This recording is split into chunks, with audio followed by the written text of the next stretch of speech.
I don't know why LinkedIn says I'm not approved for LinkedIn Live. No, I should be. Okay. Yeah, no, it should be because I've been doing it for a while now. All right, everybody, welcome to the show. It looks like we're live. I have my good friend Shannon Morse, aka Snubs, on. She is an InfoSec expert. And right now we're doing the green room. So for the next 2 or 3 minutes, we're just going to frame up a little bit of the show for you guys before I start recording the podcast. The audio versions of everything will be updated soon, so enjoy that. Please share the show and know that you can watch it on YouTube. Hopefully, we're over on LinkedIn Live right now. If we're on LinkedIn Live, then great. It was having some issues earlier. We're also streaming to Periscope. We're streaming to Facebook. So thank you, everybody, for joining this morning, heading into the afternoon.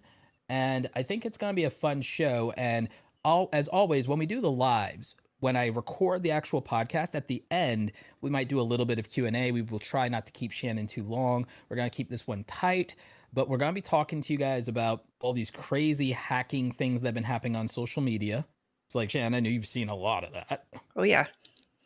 And I also want to talk about scams in general, especially because it's the holidays coming up and a lot of people will do impulse buying and Black Friday shopping and all that stuff. And you're most vulnerable to scams this time of year and with the Yes. emotions running high and stuff like that. Credit card theft, fraud, all these things. So it's a scary time. So we're going to talk about that in today's show. Really excited about that. And I'm just going to tweet real quick and then cue up the intro. So let me let people know the podcast is live.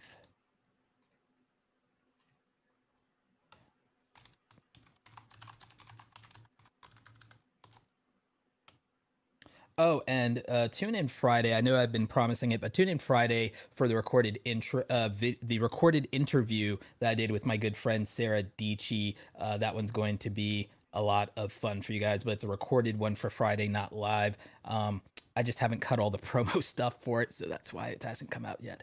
But anyway, let's go ahead and we'll start the show. And Shannon, just stand by real quick.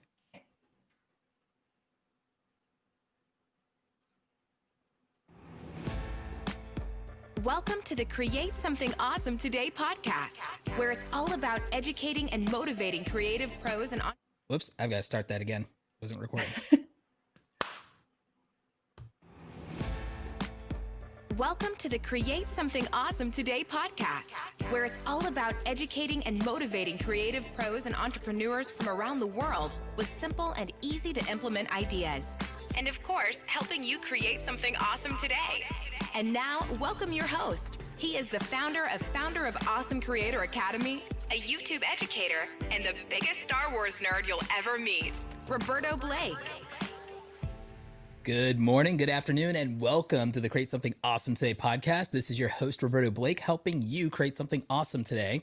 So we've got a great show and we've got a wonderful guest today. We're going to be talking about these crazy social media hacks that a lot of you may have been seeing going around, Bitcoin scams. We're also going to be talking about privacy as a public figure and how you can protect yourself on social media, but also just scams in general. And I really think that this is important, especially for somebody in the online information space to talk about, because there are a lot of things going on out there that try to either steal your information or don't promise on certain things that they deliver. And we want you to be safe out there, especially with the holidays. There's a lot of impulse buying, a lot of FOMO, and you just got to protect yourself as best as you can. And so I have a great guest lined up who is going to try to help educate all of us. It's someone I've learned a lot from personally. And so here we go. Here's this week's awesome guest. Shannon, welcome to the show. Hi, how are you? I'm doing awesome. How about you? I'm doing great. I love the fact that you said we're going into the afternoon and I'm like just waking up. Yeah, no, you're over in I want to say the Midwest. Yeah, I'm in Denver. I used to live in San Francisco until March of this year, so I moved like right when the pandemic hit. That was fun. Indeed. Yeah, no, I can't imagine moving during all this chaos. I can't I don't like imagining moving in general. I hate when I do it. It's the worst. I think the hardest part for me was like finding sugar and flour because everything was sold out. So I couldn't stock my pantry for a good month after we moved in. You know, in the pandemic pantry is real. Pandemic pantry is real. It truly is. Yeah. But I want you to kind of give the audience an idea of like who you are and also how we've met and how we've been interacting. You know, give them a little bit of your backstory and then tell them the whole, oh, how did we meet kind of thing. Oh, sure. Well, I consider you to be a Jedi master when it comes to YouTube. And I've been using your videos as research when I've been building my own channels. So I'm also a YouTube content creator, and I've been working in the tech space for about 12 years now, since 2008. And I got my start on a show called Hack 5, spelled HAK5, not HACK5, although you could probably still find it that way.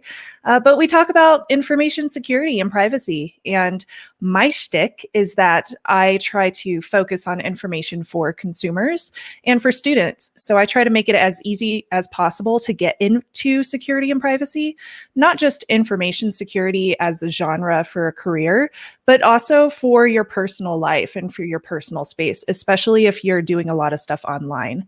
And then I think me and you ended up talking on Twitter at one point or another. But you had reached out to me at one point earlier this year to discuss some of the hacks and scams that were going on and to kind of get my expertise on the subject. So I know that we had talked then, but I had known about your content long before that. Yeah, and I also had been aware of you in the tech space, and we'd been interacting in public Twitter for like quite a bit as well. Yeah. And we have a lot of mutual friends in the tech space. We do, And yeah. yeah, and I also personally always try to keep tabs on and promote experts when I see them, especially when it comes to things that are out of my league personally, like privacy, security. I had a background before YouTube. A lot of people don't realize this in web hosting. And I worked at did a you web really? hosting company, right? Yeah. I know you did a lot of like graphics design and stuff. I didn't know about the web hosting. Yeah, I did. And so I learned a lot there because one, I was the marketing manager at a web hosting company.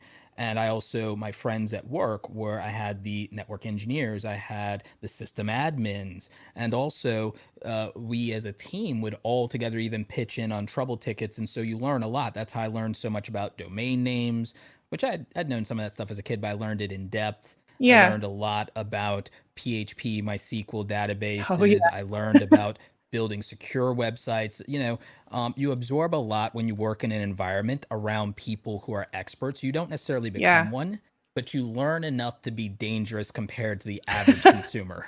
I know enough to be dangerous. I'm a GeoCities nerd, so Oh way yeah, back in the day. Lycos, GeoCities, Angel Fire, yeah, like the back Oh, in yeah. the day, for the real ones, you know, the real ones in the chat, because we have a live audience right now, and the people watching the replay, the real ones know about that struggle, know about that Angel Fire, Oh my gosh, the GeoCities, struggle. Lycos Life, the 20 megabyte uploads.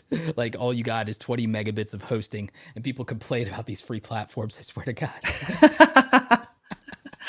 I was all about the Sailor Moon gallery fandom back in the day. I was back then about Tenchi Muyo. Oh my gosh, yes.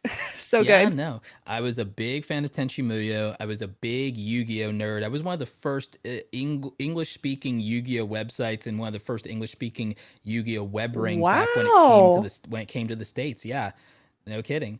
And Wow. I was one of the first people to come up with at the time the Tyrant Dragon OTK back in the day. Back in the No day. way. You should But put that on your resume. yeah, but I was yeah, no, I was a big old nerd and still I am. mean, aren't we all? Still am. But we want to talk a little bit about some of the like let's get into some of the fun hardcore stuff. So right now there's a lot of crazy scams and hacks going on. Like what are your thoughts on some of Mhm. that, Shannon? Which ones do you want to refer to first? Because Like, there's so you know many. what? Why don't you educate us on what you think are the most relevant ones that we need to be worried about? I think a major one is disinformation campaigns, which we've started to see become so much more relevant over the course of the last half decade or so. This is not something that began in 2020. This is something that we've been seeing since the public information came out, for example, about Facebook sharing data sets about people with third parties who were able to use this information to target specific media at consumers. Was that the shadow profiles? Yeah, exactly. And companies. I'm actually educated about Yes. Wonderful job. Good job. You are paying attention to my shows. I appreciate it. Yeah, it's crazy because you have all these different companies online, especially social media companies, that have basic data sets on you, which by themselves aren't that serious. Like, it's usually regular information. You have your name, maybe your birth date, if you put that into a profile, your email address. And then there's potentially information that you've shared, like pages that you like, what kind of political affiliation you have. If you take all of these separate data sets and you combine them with other information that targeted advertisers have about you, which these companies do sell this information back and forth, they can collect so much information. They will have hundreds of data sets on one specific person, and they can basically build a profile about your personality and target information about you. And this is so common and it's so mainstream now. Psychographic analysis and data mining, and then targeting based on that specifically. Yes. That sounds very sophisticated. That sounds like something out of science fiction. I think it totally does. Minority Report, wasn't it?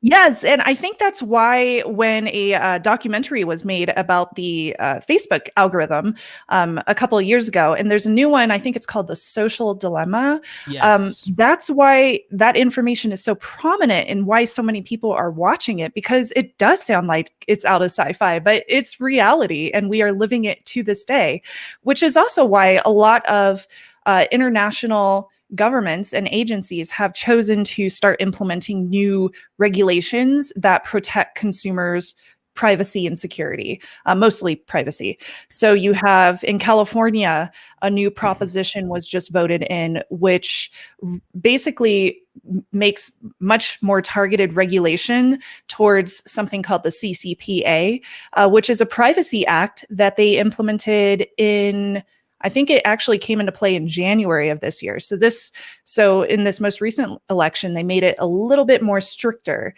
So they now have an agency in California that can regulate this and that can fine big tech companies if they don't fall in line with actually giving people proper privacy.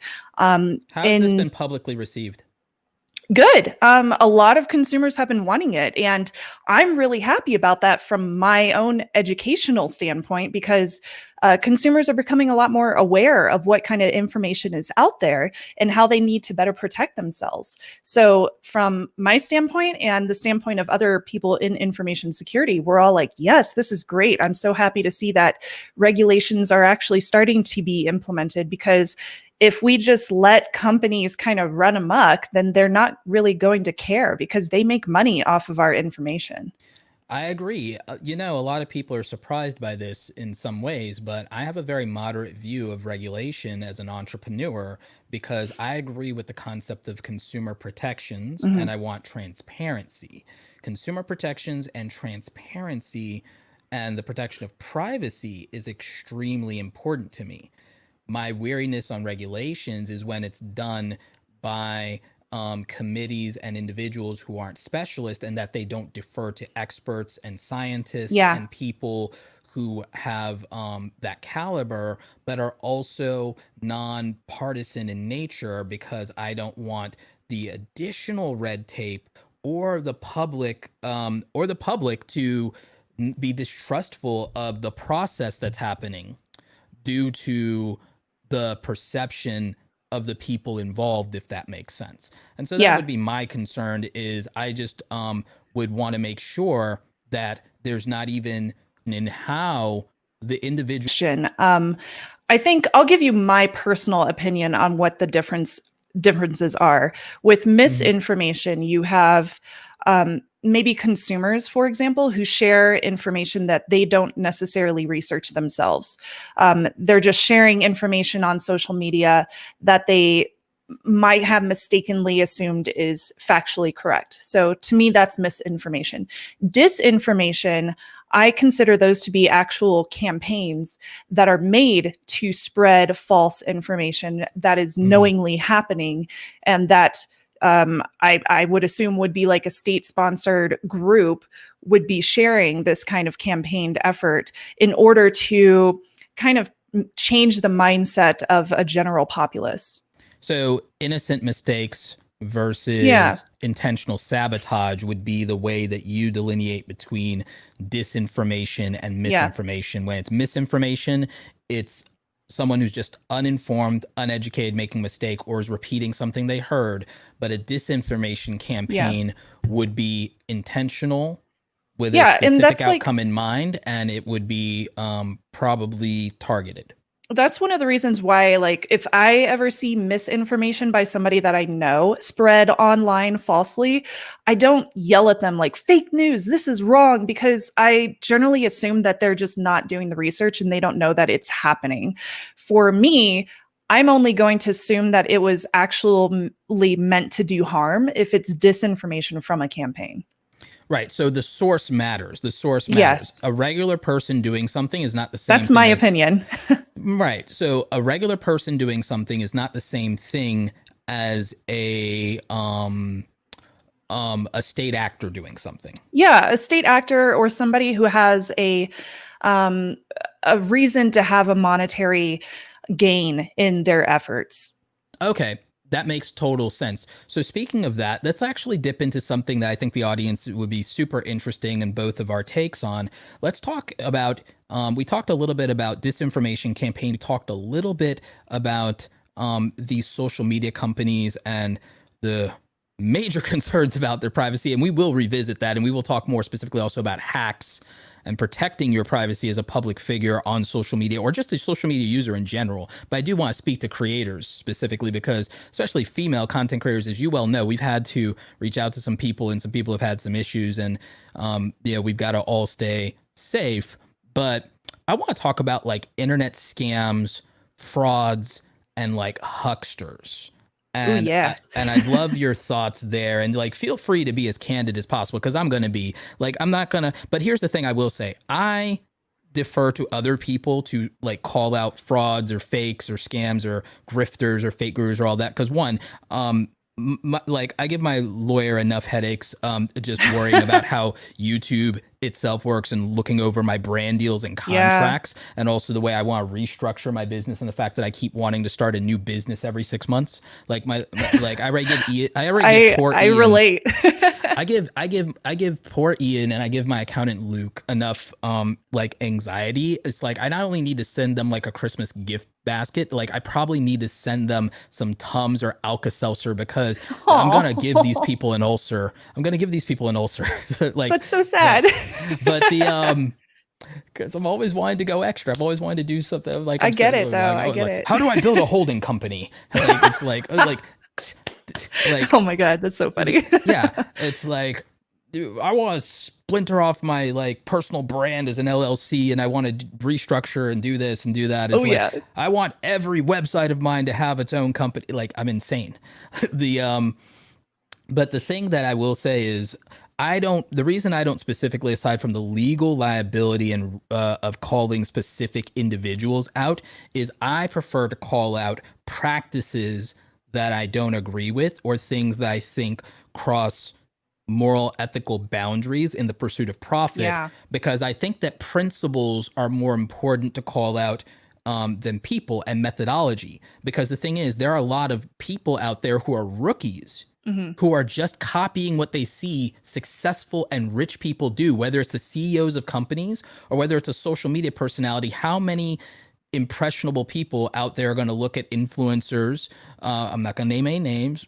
Paul brothers, but like, and follow in their footsteps and do something. And it's not like, and it's just because that is who influenced them, and they saw that was successful, so they assume that those people are doing it right. Yeah. So I'd rather like look at here is what is wrong in our space than who is wrong in our space. But that's just me personally, because that's what I feel the most comfortable with.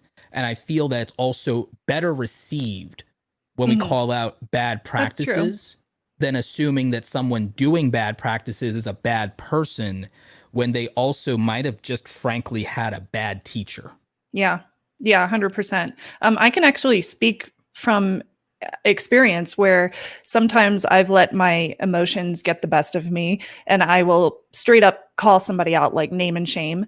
And I've received negative feedback for that, just because people are like, well, how do you know they're not going through something specific? And I'm like, I don't. Good point.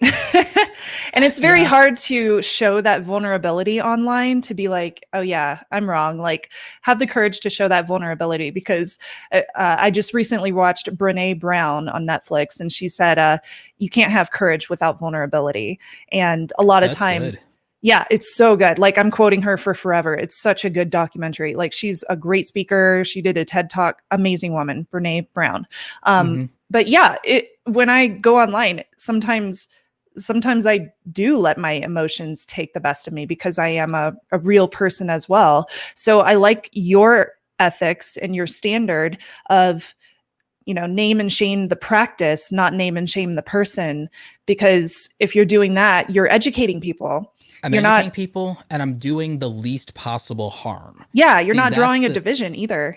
Exactly. I'm not encouraging then people to defend someone, double down, and entrench, which might make it much harder if you attack. And I understand why people want to call people out. They want to hold them accountable.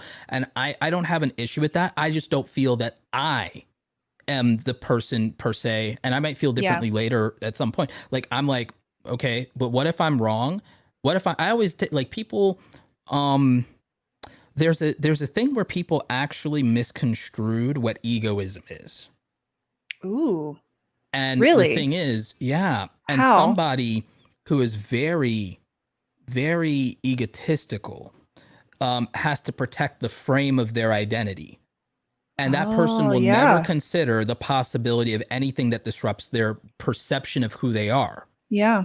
And so that person will never ask this question: what if I am wrong? Ooh, that's deep. I love that. I think that's one of the reasons why, like, when I share the content that I do, I always come at it from an opinion that I should not be egotistical about security and privacy, because I too have made mistakes online. And I try to bring that self-awareness to any kind of education that I do. So like, I've even shared a story when my Skype account got hacked because I forgot to change the password, and it was an old account and I just kind of left it dormant. But because somebody hacked into it, they were able to send these basically malware ridden links to everybody in my friends list on that Skype account, many of which I still talk to this day. So somebody informed me, they were like, did you mean to send this? And I was like, what's going on? So I had to find out the hard way. How would someone protect themselves against a situation like that? So using different passwords everywhere, using a password manager. I try to share the password manager good Bible preaching as much as I can, because password managers make life so much easier, but they sound complicated up front. Which ones do you recommend for people who are intimidated by that kind of technology? Practically anyone online. I use LastPass myself, but there's also, I believe there's one called OnePass. There's WWPass has one. Disclaimer, they were a sponsor on my channel at one point. There's Dashlane. There's I'm currently trying out Dashlane. Yeah, Dashlane's a good one. Them. To be honest, I'm using all of them. You don't need to use all of them, but I'm using all of them just so that I can say I've vetted them. Yeah. And I'm paying for them out of pocket. So same thing with all the VPNs. I don't know if I'm going to do individual reviews of any of these, but I am going to, when I make recommendations, affiliate link or no affiliate link, I'm going to be doing it from I used them and I did pay for them. Yeah, not going to lie, like later. I pay for my privacy apps as well. I pay for LastPass. I use the premium LastPass version. I don't get the free one. I pay for PIA VPN, even though I could probably reach out to them and get a sponsorship deal. Like I still actively pay for it because I want to know what it's like to be a consumer using these applications, but also because like I want to talk about it from my consumer standpoint of like, yeah, I think it's worth the money. Like PIA VPN is, I don't know, $2-3 a month. Like it's so cheap. And they have portals in so many countries. Yes, it's a part of the Five Eyes countries, which means that if they were issued a warrant, they would have to reply to that. But PIA also encrypts all your data. So even if they did reply to a warrant, they wouldn't be able to share anything of good information for any kind of government or court that was asking for it. It would just be garbled. So for anybody curious about how to best protect and encrypt their data, well, there you go. Yeah. Please use that information wisely and for only good purposes. But speaking of things that are of value and speaking of sponsors, it's time for us to have a quick word from our good friends at StreamYard. We thrive thanks to the support from our sponsors. Here's a word from one of them. If you're a creator online and you've ever wanted to get into live streaming, StreamYard is the simplest solution for live streaming your content. I currently use it to actually stream to multiple locations at once. Usually I stream to YouTube, Facebook, a Facebook group, LinkedIn, and Periscope through Twitter, all by using StreamYard. StreamYard is completely affordable. I have been paying for it for a very long time. And the thing is, you can sign up for it for free and decide if you actually like it. If you go to robertoblake.com/StreamYard, you can actually get a free trial of StreamYard that has most of the features that I'm using, allows you to stream to at least 2 different locations at once.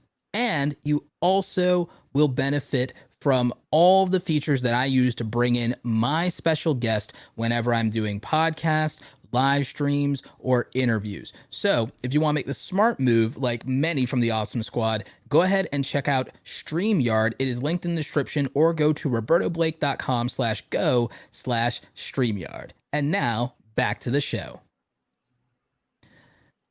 So Hey. yeah, as you can tell, I'm a big fan of, live streaming and StreamYard. I've been doing it for a while, but one of the things I've noticed with people when it comes to live streaming is that live streaming has its own particular vulnerabilities when it comes to privacy, security, and even safety. Like, what are some of your thoughts on that, Shannon? Yes, 100%. I've actually seen many stories from Twitch streamers who have had experiences of people coming to their house while they were live streaming. And that freaks me out to no end, because I have had a real life stalker and I did have to get the cops involved. And that whole experience was very paranoia inducing. It was really scary. So from a streamer standpoint, there are a lot of things you can do to protect your privacy when it comes to your location, but also protect your privacy online so that other people aren't trying to get into your live stream when you're doing something that may be professional. You don't want somebody jumping in and like showing a picture that you don't necessarily want on your live stream, like on a Zoom call, for example. So making sure that you lock down your live stream from a technological standpoint is very important. Password protecting it with a password that you don't use anywhere else. If you have 2-factor authentication as an option, which means that the application would send you a code to your phone, or have you type in a code from an app on your phone, or plug in some kind of hardware key to the laptop that you're using to stream.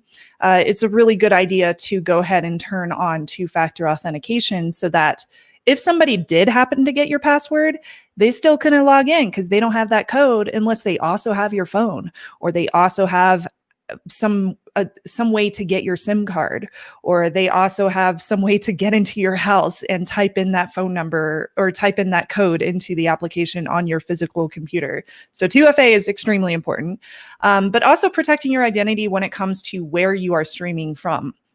So for example, if there was anything behind me that you could see right now that was giving away where I live, my identity, any passwords, for example, if I had Post-it notes back here that had a password on it and you could see those and they weren't blurred out, that could give away where I live.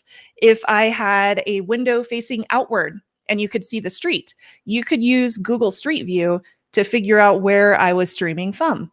If I was streaming from a place where there's a lot of audio in the background, like if you could hear a train coming by, or you could hear planes, or you could hear, I don't know, maybe I don't know, a school bus stop, I don't know, something like that, that could potentially also give away your locale. So there's lots of different implementations you can use from a streamer standpoint to just make sure that people are not showing up or figuring out where you live and doxing you online, so that you just don't have to deal with that, because that can be extremely stressful. Another thing to consider is something that has happened to many Twitch streamers and streamers on YouTube has been swatting. So swatting is when a streamer is doing some kind of work, somebody gets mad at them when they are watching them, and they call the local police to where the streamer lives and says, hey, I think there's like a hostage situation where this person is living. Here's their location. The cops show up, and then they may potentially like hurt somebody or kill somebody because they show up assuming that there's going to be some kind of hostage situation. It's extremely dangerous, and it's also illegal to SWAT a streamer. So one thing that I've started doing since I've been getting much more prominent online as far as my own work goes is I go to these things in my local town called Coffee Time with Cops. It's very weird, but it gives me a chance to introduce myself to my local police department and tell them what I do and who I am, and also make sure that they are aware of the idea of swatting so that they know if this ever happens, if somebody tries to do it against me, they should take it with a grain of salt. So just a few different ways that you can kind of protect yourself online when you're doing live streaming. I bet you weren't expecting that last one. But it's so valuable. And, something else I'll throw in as a tip of my own is if you're taking pictures of things or taking pictures at home, make sure your location settings are turned off so that data does not exist in those photos and those images. Something Facebook does that they don't get credit for is they strip what's called EXIF data from that. They do. I'm hoping that Google will, if they're not doing it now, will do that because... Yeah.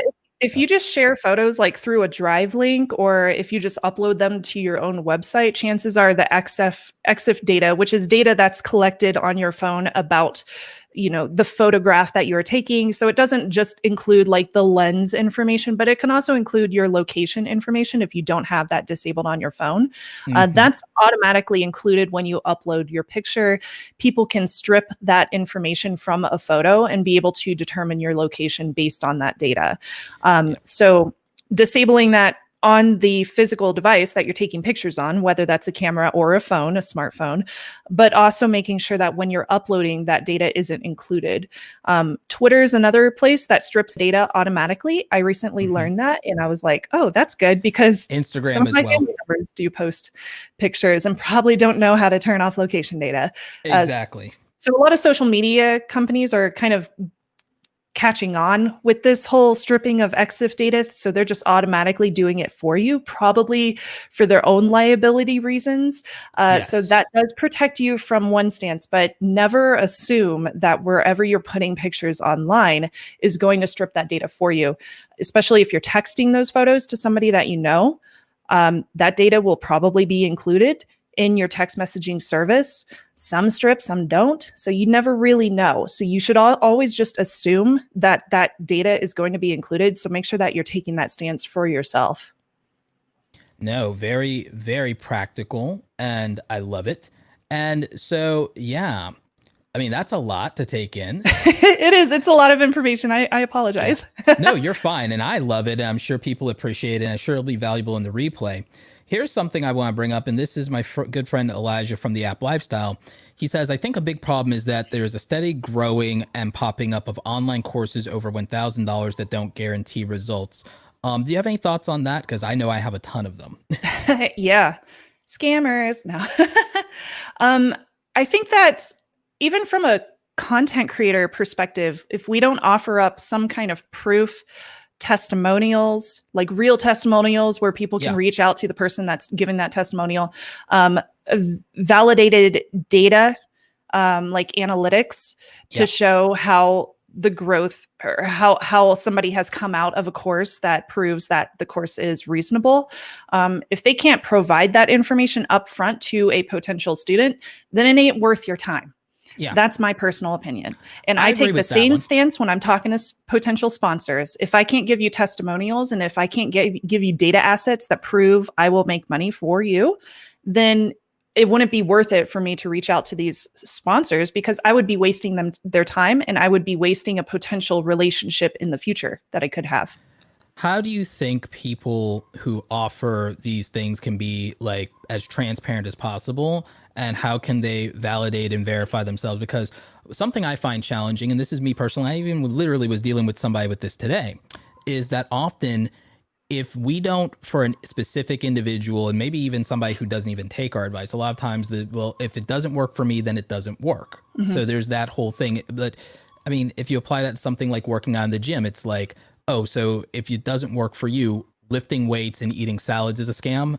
Like that's always bothered me, that people take their internal anecdotal failure and apply it at scale, but then they also attack success stories and say that everybody who is successful, anecdotally, a lot of those people will say, well, if I can do it, then anybody can, when that's not always true either. Yeah. So I think both schools of thought are wrong, is that you have to contextualize something that worked for you won't work for everybody. And that's real. And I like when people are upfront about that. But also, if something didn't work for you, that doesn't mean it doesn't work. Yeah. You know, in school, there are people like me who, for example, are visual spatial learners. If a teacher doesn't have that learning style, it doesn't mean that they're a bad teacher, but it also doesn't mean that you're a dumb student. If you are someone like who has, I have a friend with dyslexia, can't do reading comprehension, not at all dumb, brilliant in fact, but has dyslexia, so they don't have the reading comprehension, but they can learn through other methods. It doesn't mean that they're a bad student, and it also doesn't mean that that's a bad teacher, but I do think it is a system that failed them and didn't accommodate their needs, and it's the only option they had. So I like, one, the diversity of options in learning, but then the way that I try to approach transparency is I give all of my data, and if anyone allows me to give their data or share their results, then I do that. Yeah. I try to present as many testimonials as possible. And the thing is, I do what I'm supposed to do, is maintain as good of a reputation with people as possible and relationships, and answer any questions that I get as earnestly and upfront as I can. Yeah. What I don't like doing, and what I don't like, is when people try to provoke you and say, well, prove it to me by doing exactly this, and if you can't, then you're a fraud. So what can we actually do from your perspective, as someone who's super analytical and sees like real life scams, real life frauds? Like, what do we do if we are someone who sells a course or a program or a product? How do we make it clear, and how do we do it the right way, and how do we show real proof and show real results? How do we do that, especially while protecting other people's privacy? So one thing that I've seen, and I forget the terminology for this, but it's, you can't prove a negative. So if you don't have the data in the first place, you can't prove that somebody's wrong. If they come to you and say, well, prove it, if you don't have the evidence, then you must be wrong. You can't come back at them and say, but I'm right, even though I don't have the evidence. So you have to have some kind of evidence. One thing that I have seen that is extremely useful is, for course makers, is surveying their course takers, people who maybe just come to the website to find out why they didn't sign up, but also surveying the people that do finish the course. And you can keep it completely anonymous, but you can also make sure that it is only people that are finishing your course, because I would assume that it's people that you do have some kind of contact information for, so you can know where that information is coming from. And you can create data sets based on this information. I think that's one of the best ways that I have found that people have. Do you think that people don't do that just because they don't know and they don't know that methodology? Yeah, they probably don't know the methodology, or it takes time. It does take some time. And it's also really important to make sure that you're not getting biased results. So if you're offering something, and a lot of companies do this, they will say, hey, please give us a review. They don't tell you 5-star review. They'll say, please give us a review and we will give you a free coffee, like Starbucks. We will give you a free coffee on your next visit. Then you may have some positive bias kind of playing into whatever your survey results might be. Now, they may want that positive bias and that positive perception whenever you fill out those survey results, because their chances are whoever is in their marketing department is going to take that to their higher ups and say, hey, this is working. We should do this more. By the way, give me a raise. But that's not really going to prove their use case scenario. And in the future, it might end up negatively affecting them if they don't end up getting the output that they were basically promising that they would receive. So it's really important to not get biased results. So I see almost don't every promise major freebies. brand. When you said that, I realized that every major brand in the world, every major brand engineers bias results in surveys. They totally do. Every single especially if it's gonna be like a public review. So if it's like an Amazon review or something like that, like they will totally offer you free stuff. I have hundreds of gift cards that I've gotten from, like hundreds of dollars worth of gift card. I'm not even joking. I'm like, oh, like the minute you said that, the light bulb went off in my head. I have hundreds of dollars of gift cards. It's like a psychological thing. Yeah. And it's like, and it's not that they didn't provide good service or do the thing, or I don't love those brands. I spend an absurd amount of money with them, but you're right. They did give me an incentive for being positive, and I probably would have been positive anyway, but that's also a good note. That's a very helpful note that we shouldn't try to create. I mean, there already probably will be bias one way or the other. People love you or they hate you. Yeah, that's true. But I do think that you're right about that. And so the surveys thing is interesting. Even I hadn't fully considered how to do that. Mm-hmm. Like, because you keep hearing surveys, but surveys sound boring. It sounds tedious as hell. It does, yeah. If you come at it like fully transparent and be like, hey, I'm using this information to make the education better for people like you, for people who are interested in this education, who want to finish this course. Like, I want to make it better, and you are helping me make this happen. Like, not promising anything up front, because like giving them a shout out on Twitter, like that may introduce positive bias. Like, there's so many ways that you might introduce positive bias. So you can't really promise them anything when you ask for a survey, but you can be transparent and be honest and just be like, this is really going to help me. This is something that's very important to me. And I really want to grow the company because this is what I'm passionate about and this matters. I love that. Should these $1,000 courses that the App Lifestyle brought up, should $1,000 courses guarantee results, and can anyone guarantee results? That's a good question. It's hard to say. I think it depends on what kind of course material it is.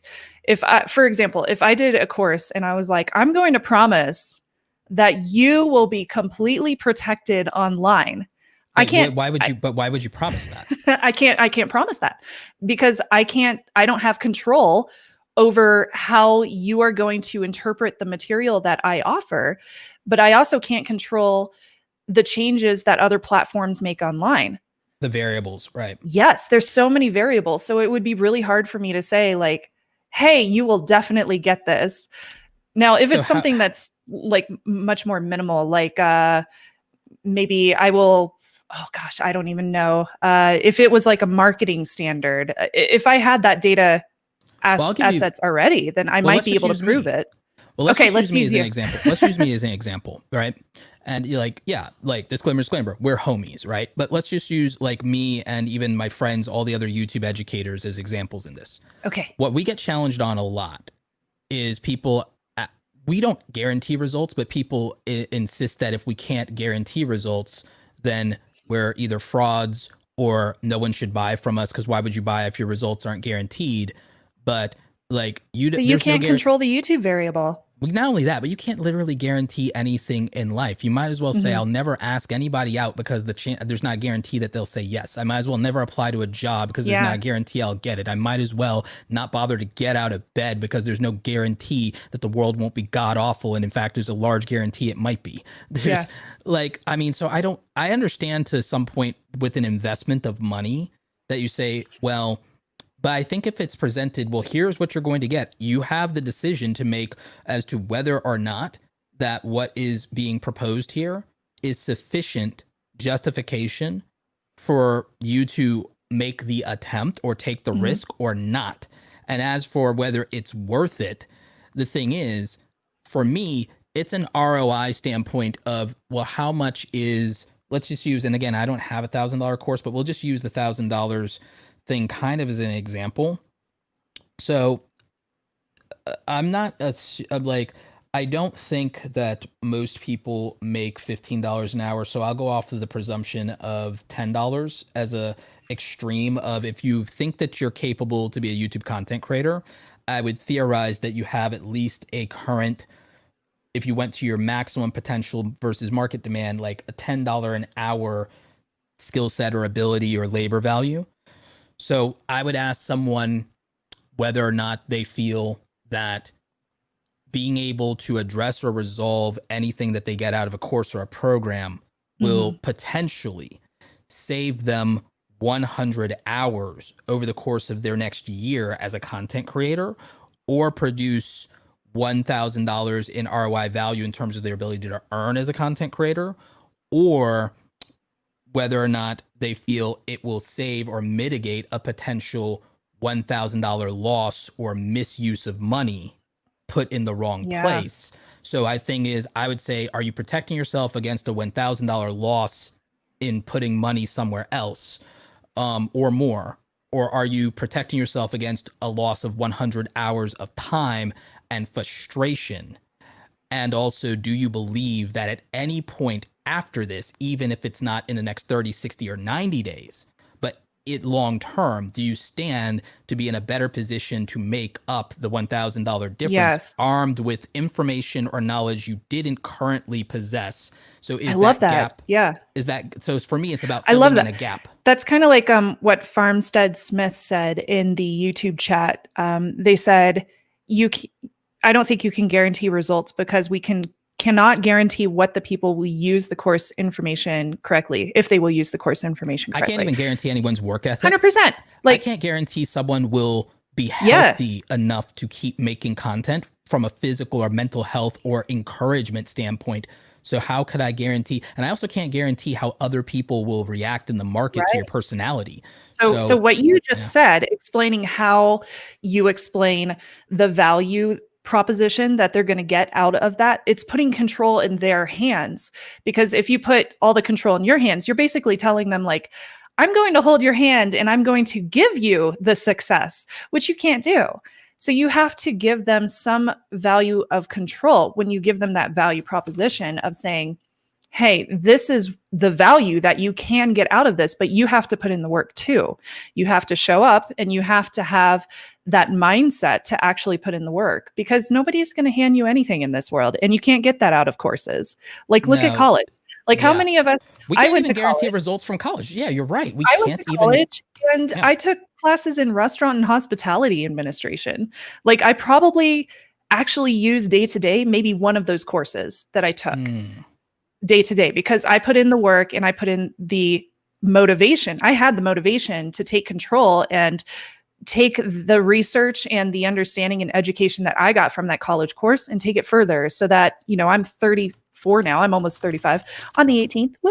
And it's so important to me that I continue to grow that education, not just stop when the course ended and be like, okay, I know everything now, I must be brilliant. Like, that's not going to happen. I absolutely 100% agree with you, 1,000%. And, you know, the thing is, I think people even apply the concept of a guarantee to YouTube itself, that they're guaranteed an audience by just virtue of showing up. No, the reason I and like my friends, you know, and I'm not putting words in their mouth, but the reason that Sean and Nick and Sunny and Vanessa and all of us as teachers and educators, the reason that we don't guarantee results is we don't guarantee that you'll do the work either. And the thing is, what we're teaching you is more about, in my opinion, is it's about the training and preparation. I take my even approach to hands-on coaching, even in my one-on-one calls. And this isn't a sales pitch for my calls, guys, but the way I do it is I modeled my entire methodology of how I coach and teach off of my track and field coach, drill sergeant Mike Lawrence. He was actually a veteran. He was literally a drill sergeant. And so I think that my style is very obvious now when I say that, oh, I modeled myself after my track coach, who was also a drill sergeant in the Marines. So, and my father was a Marine too. I think you're noticing a pattern. Also, thank you, veterans. Thank you, veterans. Thank you for your service. But so my approach to it is about conditioning, and it's about creating and building up a stronger foundation as a creator and as a performer. So I focus on the skills, and you constantly hear me talk about skilling up, but I also focus on discipline, consistency, and patience. And I believe they're the 3 building blocks anyone needs, because I think that in order to be a successful content creator, you have to be able to create wonderful viewer experiences. And if you have no skill and you have no ability as a performer, or you have no formal training in something, or you have no expertise, or you have no results, if you weren't genuinely good at something before you started YouTube, why would you be good at YouTube? Yeah, 100%. Like I used to, and my story is probably very similar to several out there, but I grew up a nerd. I grew up a geek. I was building computers when I was 9 years old with my dad. And, you know, I used to be bullied in school when I was in middle school. And I was able to take the knowledge that my dad gave me and that I learned on my own through my educational years, through my school years of building computers. And I ended up going into theater in high school because I wanted to be on a stage and do weird things. I was able to combine that and turn it into YouTube. And it works really well because I'm able to be weird and I can build computers. And for some reason, people enjoy that stuff. So it worked out really well. And you really do have to have some kind of passion whenever you're going into something like that, because people know if you're being fake. Like, they straight up know. Your camera ain't going to hide it. Your microphone ain't going to hide it. Okay. No. Like, you have to be real with people. No amount of production value can make up for your personality, and no amount of, because you can carry an entire YouTube video or channel purely on your personality, and you're like, you could do it from a smartphone and the personality would come across. Mr. Beast did it. Janelle did it. So many, there's so many people. There are videos that Casey has made on a smartphone and no one can tell, and no one can even tell. When Hack 5, the show I originally started on, when it started, it was SD, and it was just 3 dudes talking about geeky hacker stuff. And then I came on board in 2008. We were still in SD format, but our passion came across because all of us had this passion for security and privacy. And that's why people tuned in, because we were energetic and we were having fun with it. And we weren't afraid to make mistakes. And we still aren't. Like, I still make mistakes to this day when it comes to tech content that I'm building, and I am straightforward with that, and I'm honest. And I think that's why the Hack 5 channel is such a great example, because we're the largest InfoSec channel on the entirety of YouTube. How big is the channel right now? That channel is at 650,000 right now. 650,000. So you guys will definitely in the next 2 years be at 1 million, I think. I hope so, man. I hope so. Slow growing. Yeah. What do you think you've learned, if anything, from my content that's helped with you guys doing the Hack 5 stuff and even your own channel? What do you think has been the most useful stuff? Oh my gosh. Having patience is a huge one, and consistency. I've been watching your information for so many years, for Hack 5, for Tech Thing, for Techzilla that I was doing on Revision 3 with my co-host. Revision 3. Yeah, Revision 3. That's where I started. And I use it now. One of the big things was having more consistency with the information that I'm putting out there, and paying a lot more attention to watch times, because that is so valuable. For example, I was looking at my watch times for unboxings, specifically that topic, since I do tech unboxings. And I noticed I see this little bump whenever I actually pick up the phone out of the box in the watch times. And that happens on every single video. People give zero F's about the paperwork. They don't care about like the SIM card removal tool. They don't care about any of that. They just want to see none of it. just want to see the shiny product and watch me take the plastic off the front of the screen. Like that's all they care about. So now I know that plastic tingle moment.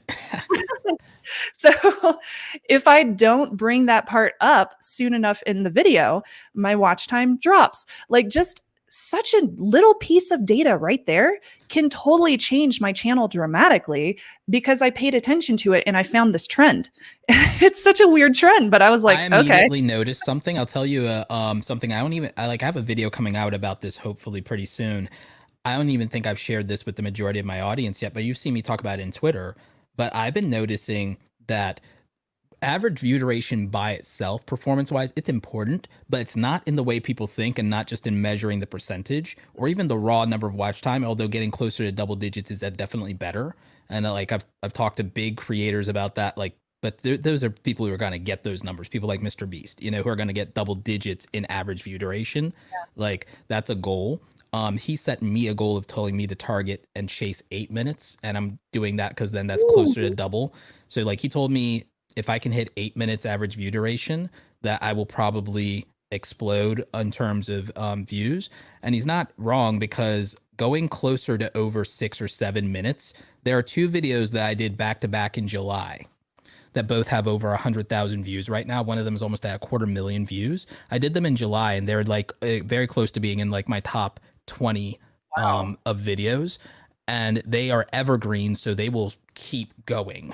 And like I noticed some things, and I noticed immediately though, the retention drop off in the very, very beginning of the video is everything. Usually that first 10 to 30 seconds. Yeah, it's so true. It's not even about all of the average view duration. It's about retaining as much there and leveling off as little as possible. And I noticed that there is a psychology hack to the format and the editing of a video. And I watched and I studied the biggest content creators. And what I did was, and this is where I get my data. And this is why when people say anything like, oh, you're fake or you're a fraud or you only got lucky or it's only because you started a channel a long time ago. What I do that no one else does and why I'm not a know-it-all is a know-it-all doesn't study obsessively. And this is me. Yeah, I'm defending myself a little bit here, but I want to share this as a secret hack that people will never do. I studied I got my notepad. I studied hours of the biggest YouTubers and the biggest videos that right now pull the most views. And I specifically studied Mr. Beast, and I also studied the best performing videos because I wanted to see someone who isn't super known, super viral. I studied a friend of mine. I won't name her here, but I studied a friend of mine who does a variety of content and has some videos take off and some videos not take off. And I thought about the things that she's known for. And I studied her videos and I studied Mr. Beast videos, and I noticed how many edits, how many cuts are there in the first 60 seconds of their video. And then I created a list and I watched literally dozens of videos for them. And then I started to measure how many cuts per minute on average on any given video they do. And I noticed the correlation that the more minute to minute cuts there are that would keep us intrigued and keep us watching in their content. But in their case, it's not over edited. You see what I'm saying? Okay. And there's a middle ground and there's a thing. But the thing I noticed is if they can keep up the pace and the energy consistently, it's clear that those videos performed in terms of watch time. And then by reviewing the comments of those videos, it's clear to me that people watched the video all the way to the end. So they had a high completion rate. So I'm noticing that the percentage of drop off at the beginning of a video and the high completion rate of a video massively affects a video's performance.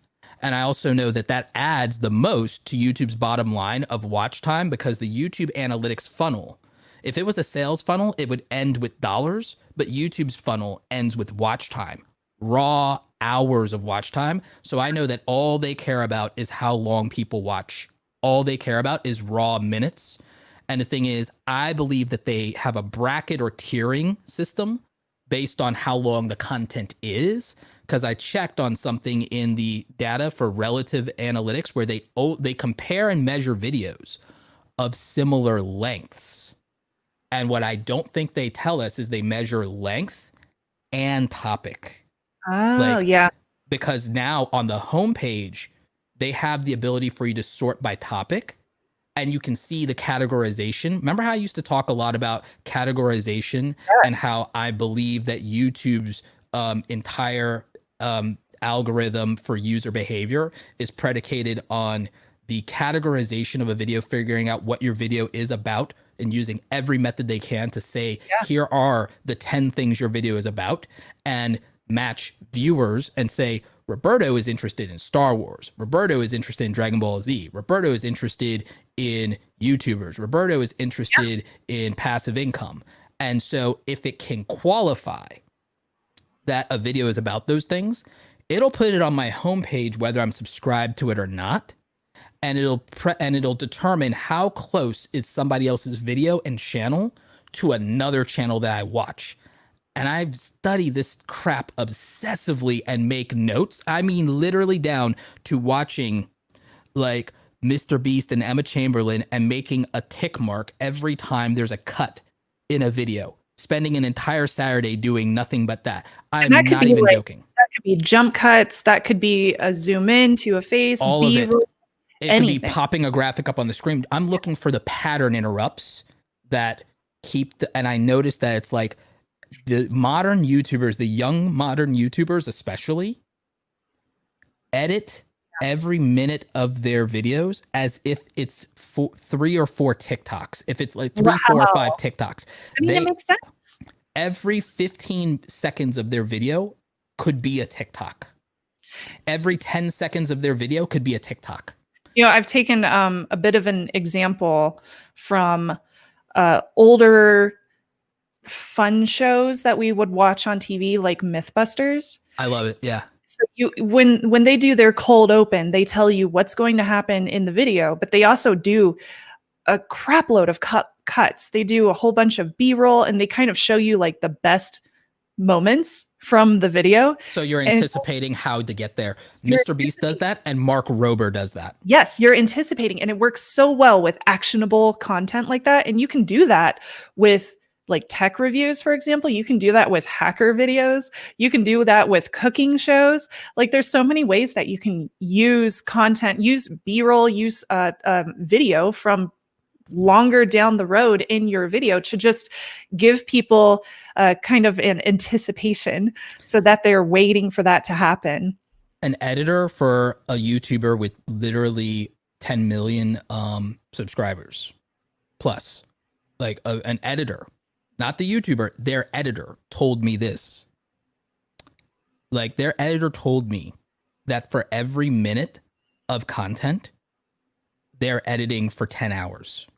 Oh my gosh. Which is why no one can really, truly compete with the biggest YouTubers. And I've been trying to teach people that there is a common sense version of YouTube for 0 to 1,000. Yeah. And it's different from 1,000 to 10,000. Oh, it totally is. And then from 10,000 to 50,000, it's different. And then it's different again from 50 to 100,000. And it's different from 100,000 to plus. But if you go for 1 million, it's different then too. Like after 500,000 is radically different.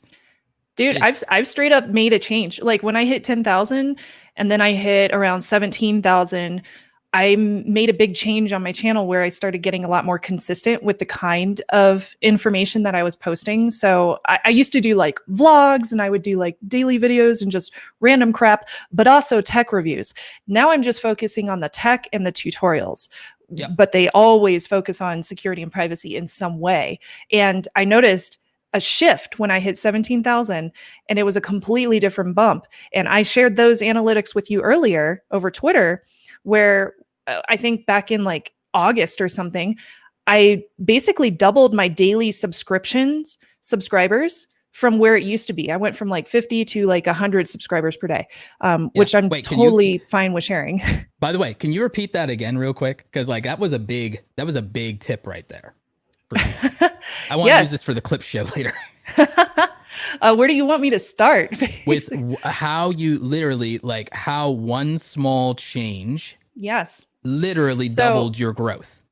So when I hit around 17,000, I changed from doing topics about whatever the heck I wanted to focusing down on, I guess, a specific niche, which is tech reviews and tutorials, but they always focus on that security and privacy, which is what I'm known for. And then in August of this year, I saw a bump from about 50 subscribers up to about 100 subscribers per day. So I doubled my daily subscriber amount. And that has also influenced my watch time. My watch time has increased. And it's also influenced my views per video. I've seen a huge increase in the views per video that I've been doing. So having that consistency so people know what they are getting took me from 17,000 up to, I hit 35,000 today. Yay. That's insane. And that's a lot of growth. And that's like tremendous. But it comes down to something that I keep saying that I think keeps taking for granted. Niching down feels limiting until you realize what you're really doing is you're catering to your audience and you're putting them first. Here's what they like the most. Here's what they signed up for. Yeah. Here's what you have in common. Here's the thing that we have the most in common and are the most passionate about, and what I want to talk to you about every day and will never get tired of. And by telling you that, it's the supply and demand chain. You are seeing it in the numbers, and it's not an accident. You didn't get lucky. It's not an accident that you doubled your growth so quickly. You pared down to, this is who people know me for. This is what people know me for. This is what they love about me. Yes. And this is where their needs aren't being met by anybody else. Yeah, this is where I'm coming through and giving them value. Here's how I put them first. And there's thousands of tech reviewers online, but nobody focuses down on security and privacy like I do. And that's what I discovered. And I found that value just by listening to my audience. And I was like, well, I can still share, daily video vlogs and stuff on my Twitter or my Instagram, but YouTube is where I really want to focus on the tech, because my audience is showing me that they appreciate that information by giving me more views and watch time. And diehard fans will follow you for the you part in another platform where you do that. And I think that Instagram is the strongest place for expression and a personal brand and a lifestyle and sharing your lifestyle and moments in your life. And I think that people are very adamant about wanting an audience, but then never putting them first and insisting that the audience support whatever they want to do. And I think that becomes this like very unreasonable place that content creators go. Gary Vee is very harsh about it. He doesn't mince words. He says that people stay small. He says people stay small and people don't grow and people don't get the audience or all the things they want because they're selfish AF and they make selfish AF content. Yep. And I agree with him. I love Gary. He used to be on Revision 3 at the same time I did. He did a show called Wine Library TV. And he is one of the reasons why we are on Revision 3 now, because we took a lot of his motivational information. Or I should say he's the reason why we got on Revision 3 when we did, because we're no longer with Rev 3. But back in the day when we were really trying for that growth and we wanted to join an MCN, and Rev 3 was a great one, which is very rare when it comes to MCNs. Gary's information that he shared with us and that he shared online was extremely valuable. We ended up going to a live show and we signed a contract the next day. So we went to a live show for a show called Dig Nation back in the day. I remember this. And we signed a contract the next day with Rev 3. Wow, I remember Dig Nation. Wow, that takes me back, man. There's so many of these old school things that just like, it's like, crazy I'm how so nostalgic. It's crazy how like motivation and just putting yourself out there will bring back positivity into your life. Like it's not just the universe working for you, and it's not just happenstance, but it's also putting yourself out there and actually doing something that makes a change.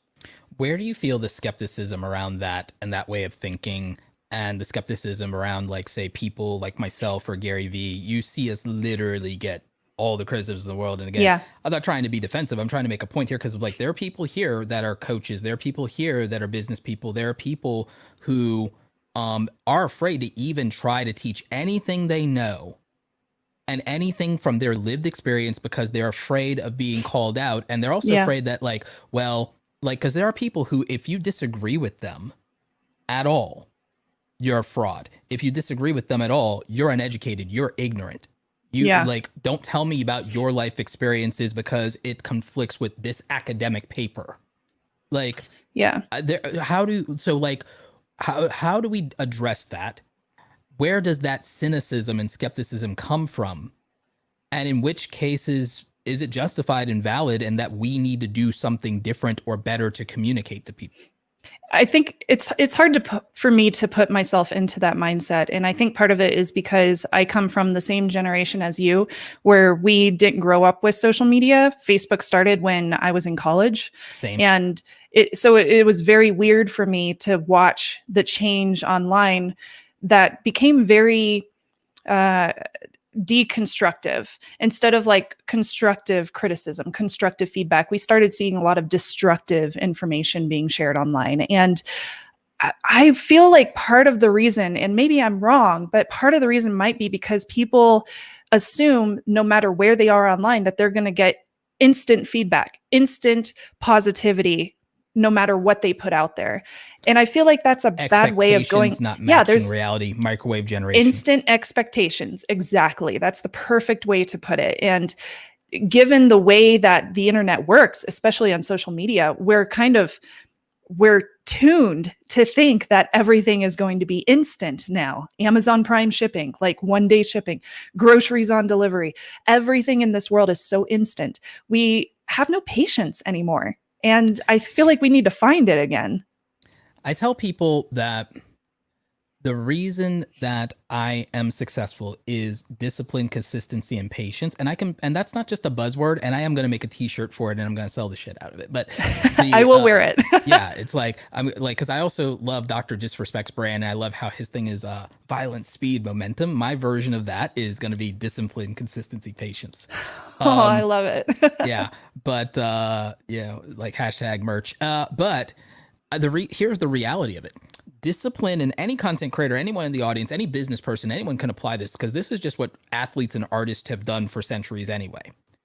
Discipline is challenging yourself to go through something difficult and to develop skills and to get small, minimal gains and to persist at that despite the outcome.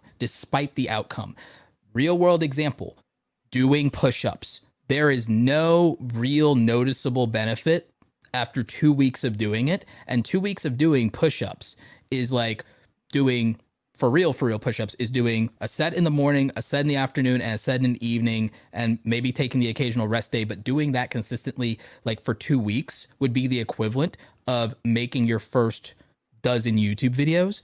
And you're not going to get a lot out of that, and not everyone goes viral. And the most complaints I get from anybody struggling on YouTube is always from people who've made less than 100 videos. There is no universe where you play basketball less than 100 times unless you are gifted by God and are good at it and can score and can dunk, unless everybody sucks, unless everybody you meet sucks. There's no way that you are a competitive basketball player just because you played all summer. So why would you be a successful YouTuber just because you worked on it all summer or all year during COVID? You would not be, if you've never written a book or a short story, why would you be a best-selling author and a novelist when you've literally never written long form? Why would you be the first chair piano or first chair violinist or whatever it is? Why would you be that the first year you join the orchestra or the marching band or whatever it is? Why would you be even noticed? Why would anybody applaud for your dress rehearsal? So discipline is nobody notices you, nobody cares, and you do it anyway, not because of them or not because of what you want to get out of it in that way, but because it would mean that if you persist, you will be better than if you didn't start. So that's the 100%. discipline part. That's the discipline part. Can I tell you a testimonial? Yes, please. Which is far and wide. Thanks to you as well. When I was working at networks producing shows for companies or for other people, including brands that I have been hired for, I've used a lot of what you have taught about consistency, about, evergreen content, et cetera, et cetera. Yeah. And sometimes the information would be turned down from older counterparts that I was working with. And for That the doesn't longest shock me. time, it would be so frustrating, not only from a perspective of like, yeah, I'm half your age, but I've also been researching this for hours. And I believe that this is what will work for our channel, for our network, for a brand, whatever it might be. And it would be so frustrating because, I was half their age, but I'm also a female, and having, a male counterpart say, no, I don't think that would work, was so frustrating because I knew it would. Now that I'm doing my own independent work on my own independent channel, I'm implementing all those things that they told me no. And I already showed you the analytics. Like, it's working. This information is working. So if I can build my channel to the same places where I have seen previous channels that I have worked with, if I can grow mine faster than what those had grown, that tells me that the information that I was sharing with them that they told me no about, I was right. And That I am happened with so excited. our friend Renee Ritchie too. When he left, Yes. Yeah, when he It's left, true. it's the same thing. And he's Same been thing. deploying that stuff exactly as well and everything like that. And, an anecdote and somebody who's been very vocal about this, someone I really pushed for and fought for in their early career when they wanted to give up, was John Prosser. John Prosser is the face of Apple Leaks right now. And he almost gave up at like 30,000. He almost gave up at 30,000. I've had so many people tell me no over the course of my content creator career that it could be very demoralizing and very demotivating. But when I started my own channel, I was like, I'm implementing all that stuff they told me no. Everything that they said no to me, I'm going to try it on my channel. I'm going to experiment and I'm going to see what works. And guess what? Most of it worked. So that tells me not only that they aren't doing the research, they're not putting in the work, but they're also not believing somebody who is putting in the research. So how do I tell these people in a way that they can actually take it to heart and actually believe when somebody tells them this? Especially if, like, even other people out there who have careers where they have to go to authority figures and tell them, hey, I think this would work. Like, how do you prove that to them when they say no? What I'm looking at in general, and this is what I'm doing, is I'm getting ready to create frameworks because I know what those people respect. I know what those people respect. And the thing is, and I know what other people in the general market respect. And the thing is, this is the part of me, I'm going to tell you like this and everything. This is the part of me that's like slightly not noble. But I'm always upfront about my influences from the dark lords of the Sith and the lessons that Yes, they've you are. taught. Thank you to my true mentor, Darth Plagueis the Wise. Have you ever heard the tragedy of Darth Plagueis the Wise? Oh, I love it. It's so Not a great. story the Jedi would tell you. But for real, the part of me that's not noble knows that it's very hard to argue when you become a millionaire. So my goal, I already had this goal personally, just even as a person of color, as a first generation American, as just even someone in my own personal family. I've had the goal for a very long time now. Once I learned how to make six figures, I immediately said, I want to be a millionaire one day. And one, because I realized that to get to six figures, as difficult as it was, it didn't require the fullness of my potential. It didn't require my maximum effort. I didn't have to kill myself, basically. So it's like, okay, so all right. Okay, well, so I got to set a higher goal now. And I know that sounds frivolous to some people, or it sounds braggy or self-aggrandizing, but it's really, for me, it's about representational value of the fact that there's a very short list of people like me who ever do it. And I want to be the founder in my family. I want people who come after me, that whether they're nieces, nephews, children, grandchildren, whatever, I want people to know that somebody cared enough about them to show them exactly what is possible, and also to make sure that they have nearly unlimited resources to always test and fail and experiment, and that they can go after anything they want and know that in the worst case scenario, unlike most people, they'll be okay. So they might as well take a shot at being Yep. great because they will be okay. They might as well be the best that they can be because even if they fail, they will still be okay, which was not true for me. It's not true for you. It's not true for a lot of people. Yeah. So I want them to know, how powerful is it to know from the day you're born, or someone maybe you never even met did that for you? How can you ever feel unloved? I love that. How can you ever feel unloved if before you were born, someone sacrificed for you to have a shot at being who you are unapologetically without any compromises because they limited the amount of consequences for it? Straight up, that's how I feel being a woman doing tech. Yeah. Doing tech work and talking about security and privacy, like, and implementing, like helping conventions implement code of conducts. I've done that for multiple InfoSec conventions. Yeah. Like, being a proponent of that change is validating and it's rewarding. It is. But It's very rewarding. But I think it's important for us to be as successful as possible. We don't Yeah. have to be winner take all. We don't have to be absolutely ruthless monsters about it. But I think we do have to set high standards and we have to succeed because we have to prove that people like us can succeed so that people like us will continue to try and so that they can stand up for themselves when someone tells them Yes. that they can't. When someone tells them that they can't, there aren't enough examples for them to say, oh, really?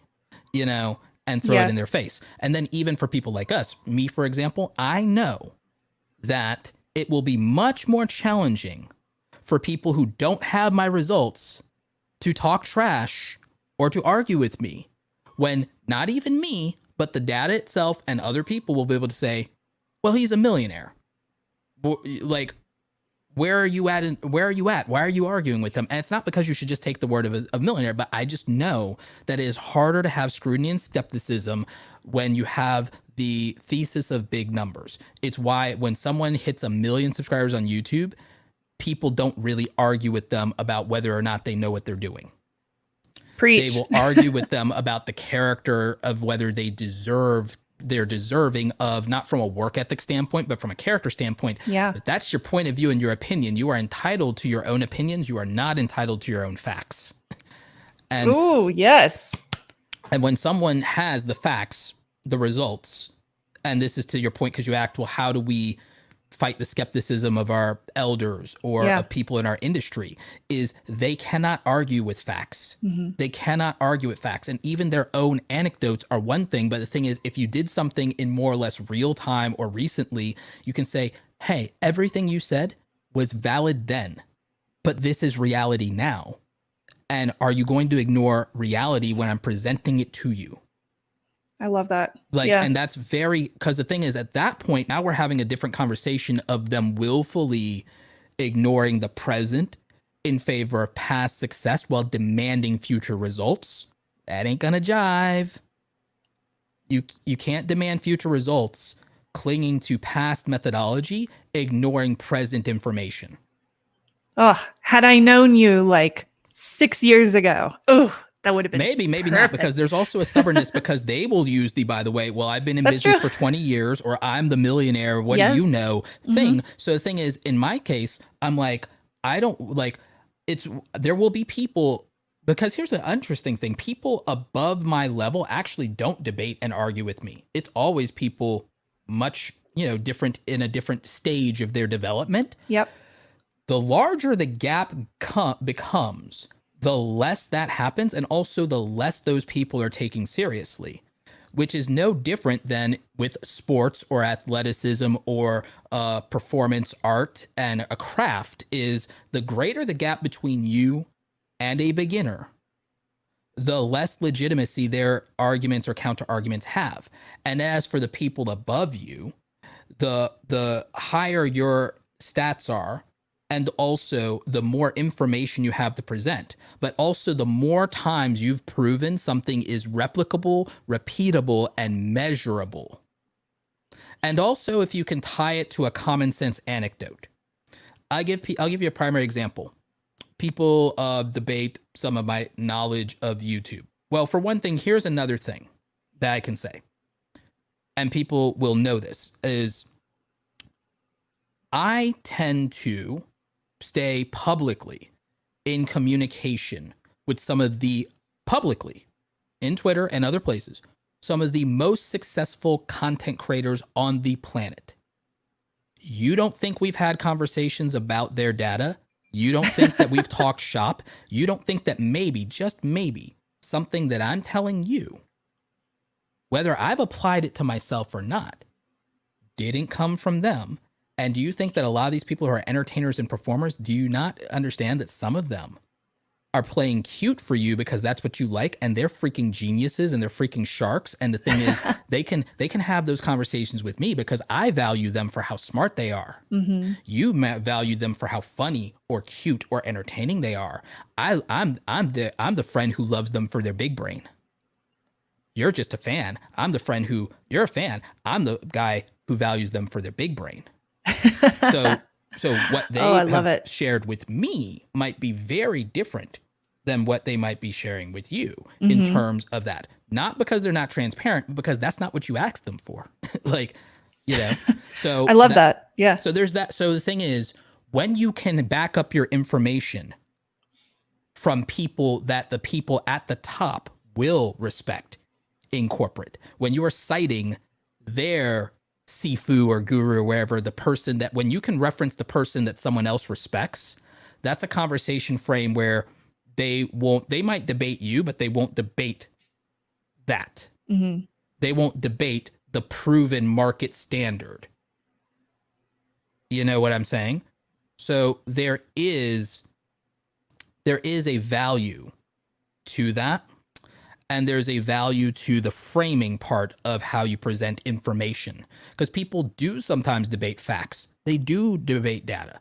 So the thing is, what are the sources that they respect? So in a way, you will appreciate this from InfoSec world. The psychology of marketing ideas largely comes down to social engineering. The psychology around the acceptance of ideas, the acceptance of information, the acceptance of facts has very little to do with the validity of facts, but the social engineering of their acceptance. And a lot of that comes to... Oh, this is full circle. A lot of that comes to the emotional equity they have regarding the source of that information. Mm-hmm. This is full circle. This totally reckons back to what we were talking about at the beginning of the stream. Yeah. Think about it. There's a reason why when people are trying to grift you, they try to spoof a person that you know and trust or respect, or a website that you respect or know or are familiar with. They grift people by saying, hey, your YouTube AdSense account is being terminated. And so they use shock and awe and fear, but you immediately assume, oh my God, it's coming from YouTube. But if you don't check the web address bar, or you don't check the from in the email, they used the authority of YouTube, the trusted source, to trick you into giving them access to your account. And that's how they steal your account, your channel, your AdSense, your whatever. That's how they grift you. Same thing with pretending to be your domain host if it's a website and everything like that. That's how the scam happens. It's the leveraging of the authority and the trust, and also forcing someone into the frame to make an emotional decision. That being said, an ethical operating procedure of marketing or presenting ideas in a boardroom would be to research the person you're presenting to and know where their boundaries and skepticism are, what their trusted sources are, where their affinity lies, and stuff like that. And so that's why I say there's a part of me that is ruthless and knows what works. And then there's like, well, what's the ethical frame of that tactic? Because where's the line? And a lot of people don't have something ingrained in them that tells them where that line is. That's very true. And that's what makes some people dangerous. And that's where the con artists come from. Yeah. I think before we have a little bit fun with Q&A and to wrap up the show at a reasonable length for the replay, the last thing I want to do is leave the people with a couple of things that might protect them. And then I'd love your last bit of tips on protecting them. Sure. In terms of protecting yourself from scams and like things where, because again, I don't think there's a problem with $1,000 courses from people that you've gotten already $1,000 worth of value from, or if it's like a $10,000 problem. And I say that, and in full transparency, in 2021, I will probably sell a course that's close to that as a YouTube business course, but I don't want anyone to buy that course that I haven't already made $1,000. I don't want anyone to buy that course who hasn't done a YouTube brand deal before, because the course is going to be helping you get YouTube brand deals. It's going to help you structure your business, because I'm going to have my lawyer tell you the legal part of structuring a business entity. I'm going to try to get my accountant on, if they have time, to tell you about your YouTube taxes. Those are like $10,000 problems. That's why it's a $1,000 course. And then there's going to be a bunch of stuff, obviously, about everything you want to know about AdSense and demonetization and affiliate marketing and all that good stuff about making money. But it's mostly going to be teaching you real business principles, hiring your team, and the things that will save you thousands of dollars by avoiding all of the mistakes I've ever made. And then also having the information from my legal team, my finance team, and my practices with regard to how I built and hired my team and how I hired my professionals. If that, guess what? If you only have 1,000 subs, you do not need that. Yep. I have a free course that's getting ready to come out to literally, I have a free course that's going to get people from 0 to 1,000. And guess what? That means there's no risk for you. And if you get monetized, because the whole goal there is to get you monetized. If you are not monetized as a YouTube content creator, I don't want you to buy any course from me or any course from any YouTube coach or any expert. Because if you can't even get to the YouTube monetization thresholds off of the free content that we provide, then you're not ready to go there yet. And investing money is not your answer. It's going to be more practice, and it's going to be more patience, and there isn't going to be a shortcut. And I don't think anybody else will tell you literally, here are the conditions for not buying from me. Here are the conditions from not buying from me is if I have not made you money, and if you are not making money, and you have not benefited yet from anything I've done. And frankly, if you are not monetized as a content creator, I do not want you buying information products from me or anybody else. You can buy books though, because I will never advocate against buying books. I will never buying advocate books is a good thing to mention. And it's cheap. Yes. And that's that part of me that's cheap. Very cheap. And like I would say frugal, because I stopped being cheap when I stopped being broke. I'm frugal now. See, there's a difference. I'm a couponer. I get it. Oh, yeah, I'm a couponer, and I'm a 5% cash back credit card, pay it off tomorrow. Oh yeah. Guy. I'm like, I'm all about that. I'm all about. I don't give sale. away free money. I'm about that. Like, yeah, I'm about that. Like, good on those discounts. I'm about that. I'm about that life. I'm about that life. So yeah, I'm like, freaking Honey needs to sponsor me, because I'm about that. I'm about that life. But that's great. But yeah, what I will tell you is this: consume free content from any coach or guru or whatever. I hate the guru word. And apply the information, free or low cost, aka books, and also talk to people in their community. Find the people that are always in like the comment section or whatever, and talk to them and find out like, well, what'd you guys do, and like, why do you follow this person, and like, be part of the community and feel things out for yourself. Your instincts aren't always going to be 100%. So try to get an understanding of like what the community is, because the problem is assumptions and expectations are where people go wrong. Find out what is and isn't the truth. Find out what is and isn't happening. Find out what the experience is like. Don't make assumptions of how you think it should be. Figure out how it is. And that's for everything in life. Try to learn the origin story of people and what their worldview and experiences are, because you may not have a compatible worldview, and therefore you may not be able to learn from them, or you may not be able to replicate their results. A lot of people don't realize that some people had an advantage at their start of their origin story. They had a large amount of money to invest. They had a safety net with their parents, or they had a spouse that could cover them, or they had a hands-on mentor, you know? Here's the good news with me. I was broke AF. I lived in a small town where nobody knew anything anyway, so I'd have a mentor. And I did everything the hard way, being stubborn. And so So all I have is that if you're an anime nerd, I'm Rock Lee. No talent.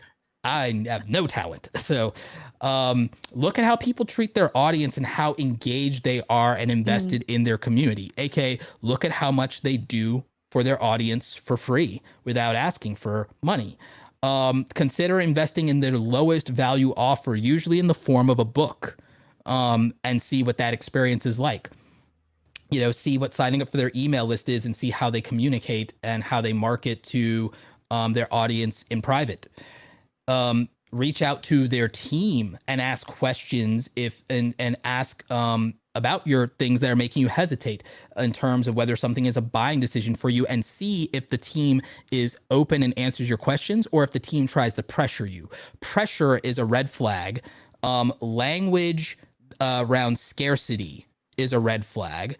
And anything that feels very aggressive or pushy to buy is a red flag. We usually actually try to talk people out of buying from us. I'd rather people actually buy gear, software, processes, equipment than information, because that is one, it has a resellable value. It's the problem I have with school is sometimes resellable value. I'd rather someone actually put money, the same money they put into college education. My answer is, and I'm not even a real estate guy, I'm like, buy the real estate, because if it goes sideways, you can sell. Yeah. So I tell people to buy an asset that is resellable. Information is not, a course is not. And for the people in the chat, like, we're not taking channel review requests here, and we do see the chats, and we'll talk to you guys at the end of the podcast show. But we're not doing that here, and we're not taking self-promotion. If you're in a bad financial situation, don't assume that tactic, strategies, or secrets can undo the habits you've built over a lifetime in the next 30 to 90 days. Your financial habits that you've had for your lifetime can't be corrected in 30 to 90 days by anybody or by any process or by any method. So it'll be slow. It'll be slow and steady. It'll be painful, but it requires discipline to become an above average person, because you have to challenge yourself and go beyond what you've been doing up until this point that shaped you. Because again, you might be an average person right until you decide to become a workout fiend, right? You're an average person and you're getting average grades until you decide to be a bookworm and study, right? So people don't like me saying this, but yeah, being average is a choice, because the thing is, average is about standards. It's about standards. So if you want to be above average, you would have to be willing to do more than what other people are doing. That's all. You just have to do more than what other people are doing. And it won't feel like you have results right away, but again, you can't undo, and this is a big hack. You can't undo the inertia and momentum of your entire life in 30 and 60 and 90 days. In the same way, if you've been abusive to your body with cigarettes, drugs, alcohol, yeah, getting clean and sober, which many of you should do, and I believe it's Sober November. So, I already broke that. Well, what, to each his own. Look, it's been a rough year. I don't blame you. I had a party over the weekend. A party, just me and my husband. That's it. Yep. Well, there you go. Like, I don't blame you. Like, I mean, I'd be lying if I said I haven't dipped into my wine cabinet. So yeah, last I've been popping my empathy wines collection. So wonderful. The thing I will say though is that course correcting all the momentum of your life up to now, it's an unreasonable and unfair expectation to put on yourself, not even on anyone you're buying from or that's mentoring you, on yourself, that can be turned around in 30, 60, or 90 days in any reasonable way. That's not being fair to you, and that's not being patient with your life and the process of your journey, because again, you have all that momentum and inertia that has been led you to where you are. You can't correct or derail that overnight. So if you're in a bad financial situation, you cannot throw money at your problems. You can only throw new patterns and time and patience and new behavior at it. Be cautious of anything that someone recommends that isn't from an established brand with a long-term reputation. So be careful if you see recommendations and things. It's not that new products and new brands don't arise and stuff like that, but just again, be careful about that, because with influencer marketing, there are a lot of companies that'll just throw a bag at people and they can't resist. So just if it comes from someone with a dubious reputation, like when a lot of these creators did the mystery box thing that turned out to be like kind of a gambling scam, just yeah. be wary of that kind of thing. Don't be afraid to ask questions in good faith and pay attention to the tone of the response. However, be careful with your own tone, because I'll tell you flat out, I don't always respond well to things because I don't always assume that people are asking things in good faith. And I've had enough bad experiences long term to have that skepticism myself, but I'm getting better at it, especially in Twitter. But if you've ever been on Twitter, you know exactly why no one takes Twitter on good faith. Yes. You know exactly why. Twitter is toxic AF. And so don't judge anyone too harshly if they are not taking tweets in good faith, because you know why. And if you're pretending you don't know, the real ones know. You know. You know why we don't take Twitter on faith. You know why. You know why. I straight up unfollowed like 400 InfoSec people over the summertime because I got so frustrated with the environment on Twitter. I was just like, I'm just going to unfollow everybody because I don't want to feel like I'm advocating for your platform by following you if I don't actually know you. You don't want it to be perceived as an endorsement or as validation. Exactly. I've known so many creators, especially female content creators, who've had to say, you know what, I have to unfollow these people because I don't want it to be seen as vetting. Like I've had to do that. So yeah, like Twitter. This one goes without saying, Twitter is not real life. No, it's not. Twitter is not real life. And do not judge anybody off of their Twitter. Like, just try to be mindful. And also be mindful about making any financial commitment of any kind.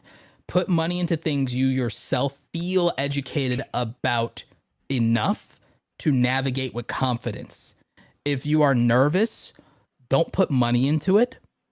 If that's something you're insecure about, put more time into it and know that it probably will move slower than if you had put money, because that's just how, unfortunately, the nature of the world is. But my personal experience.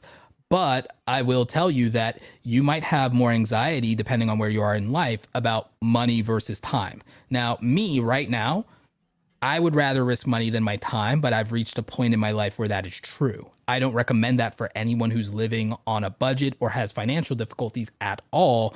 I think that you're better served risking your time, even though I think time is more valuable.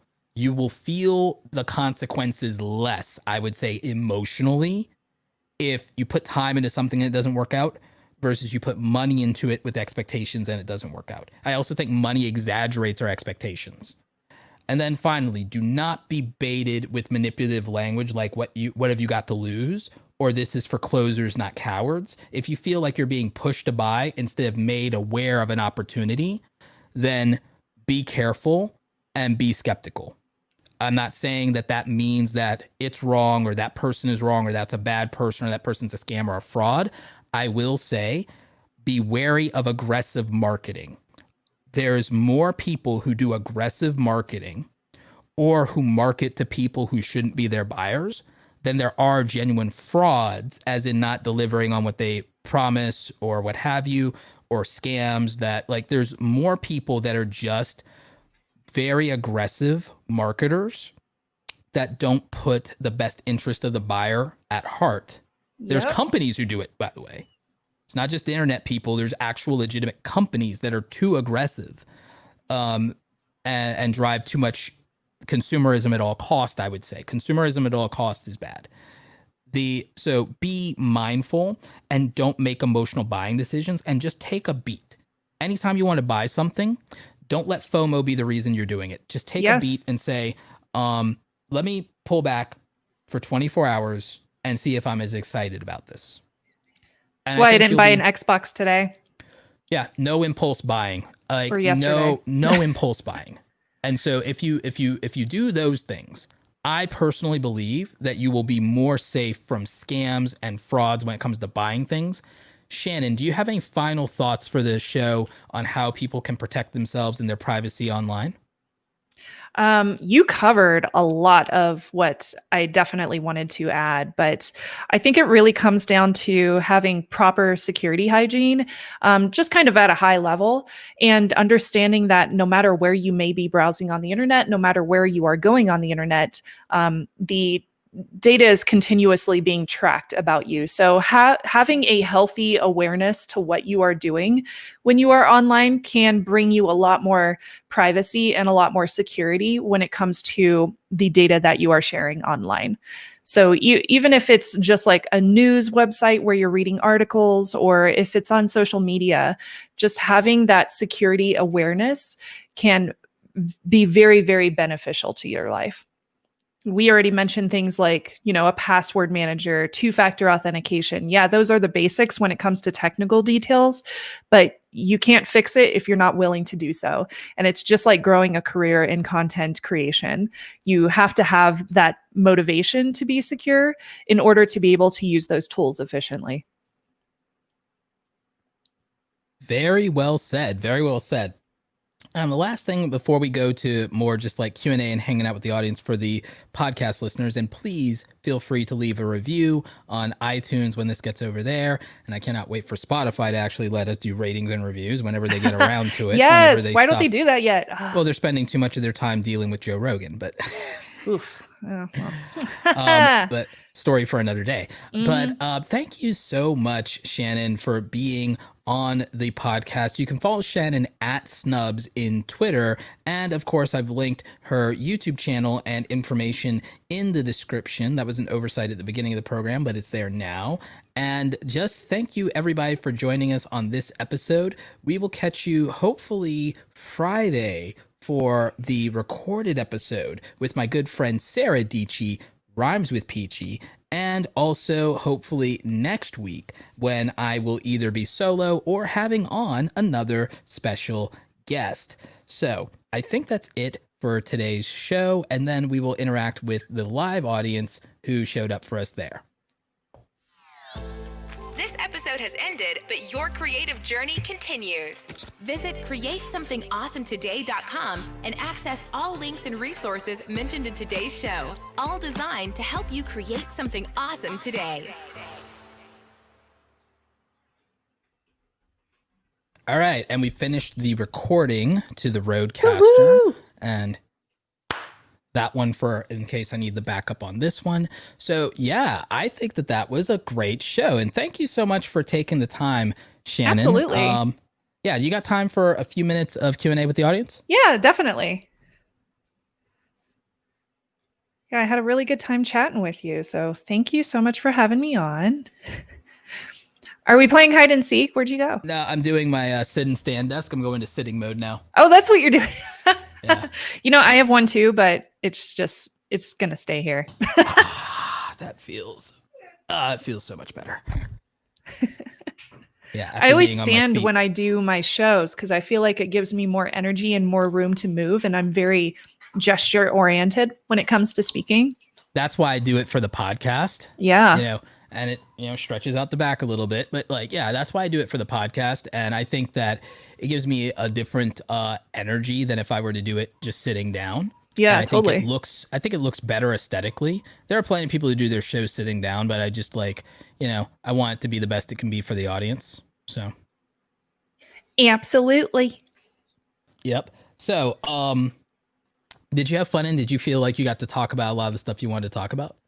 Me? Yes, absolutely. I'm really glad that I liked how our conversation kind of delved into working as a content creator and talking about, having motivation and things like that. Cause that's something I've been really passionate about, like, especially since I started doing my own YouTube channel, not just for, proving the people wrong that I used to work with, but it's also my own pure validation that I'm doing what I'm passionate about. Like, is this truly my dream job? Like, that's a question that you constantly have when you're an artist.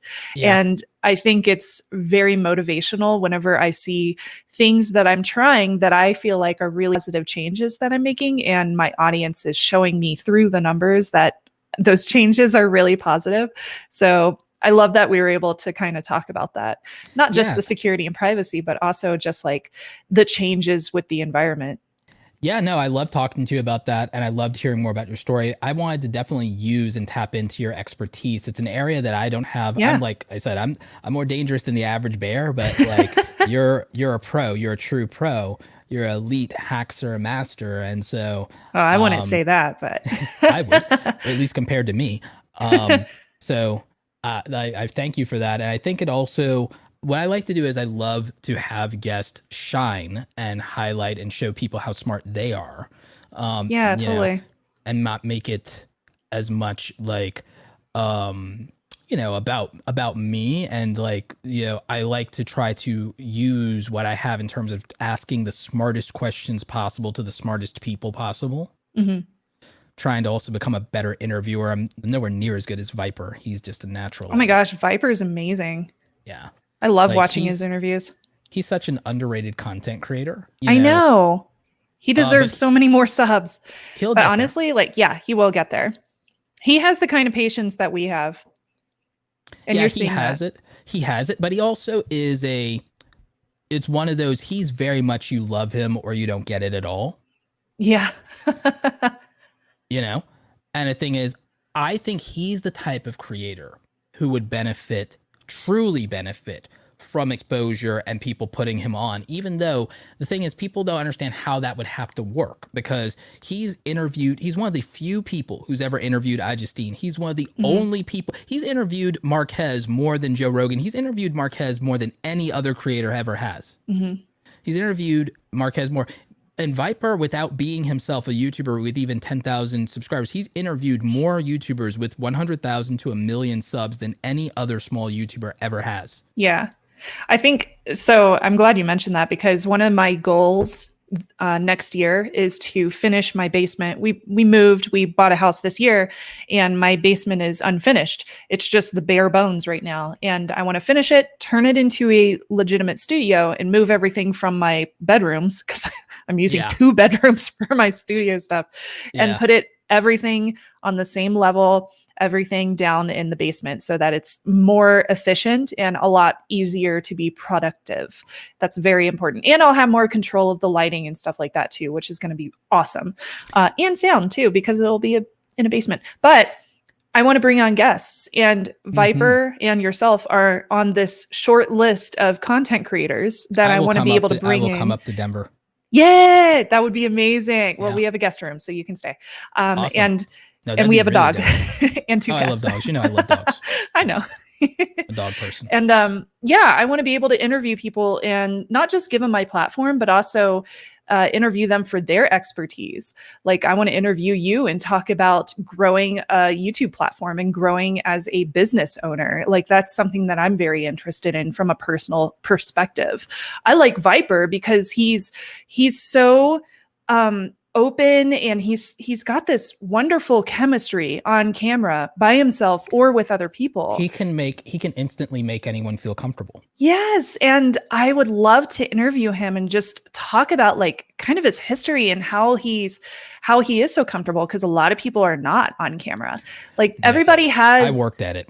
Everybody has like an identity and some kind of personality feature that I want to share and kind of promote and just collaborate with, because there's so many valuable and amazing people that I want to know personally from my own perspective in the creator community, and you guys are some of them. Like, in a weird way, do you know who I like identify with, and I think of like it took me a while to come to this conclusion, everything like that. In terms of like, I don't think I have a persona, and then I want to answer Betty's question here. I don't have a persona. It's really more myself, but it's like, and unlike other people who are like other people have to hype themselves up and turn themselves on camera, I have to actually, in some cases, pull back a little bit, to be honest. And the camera itself is just draining. But for me, because like you, I went through corporate and those goons and having to be a yes man. I went through the corporate goons and having to be a yes man.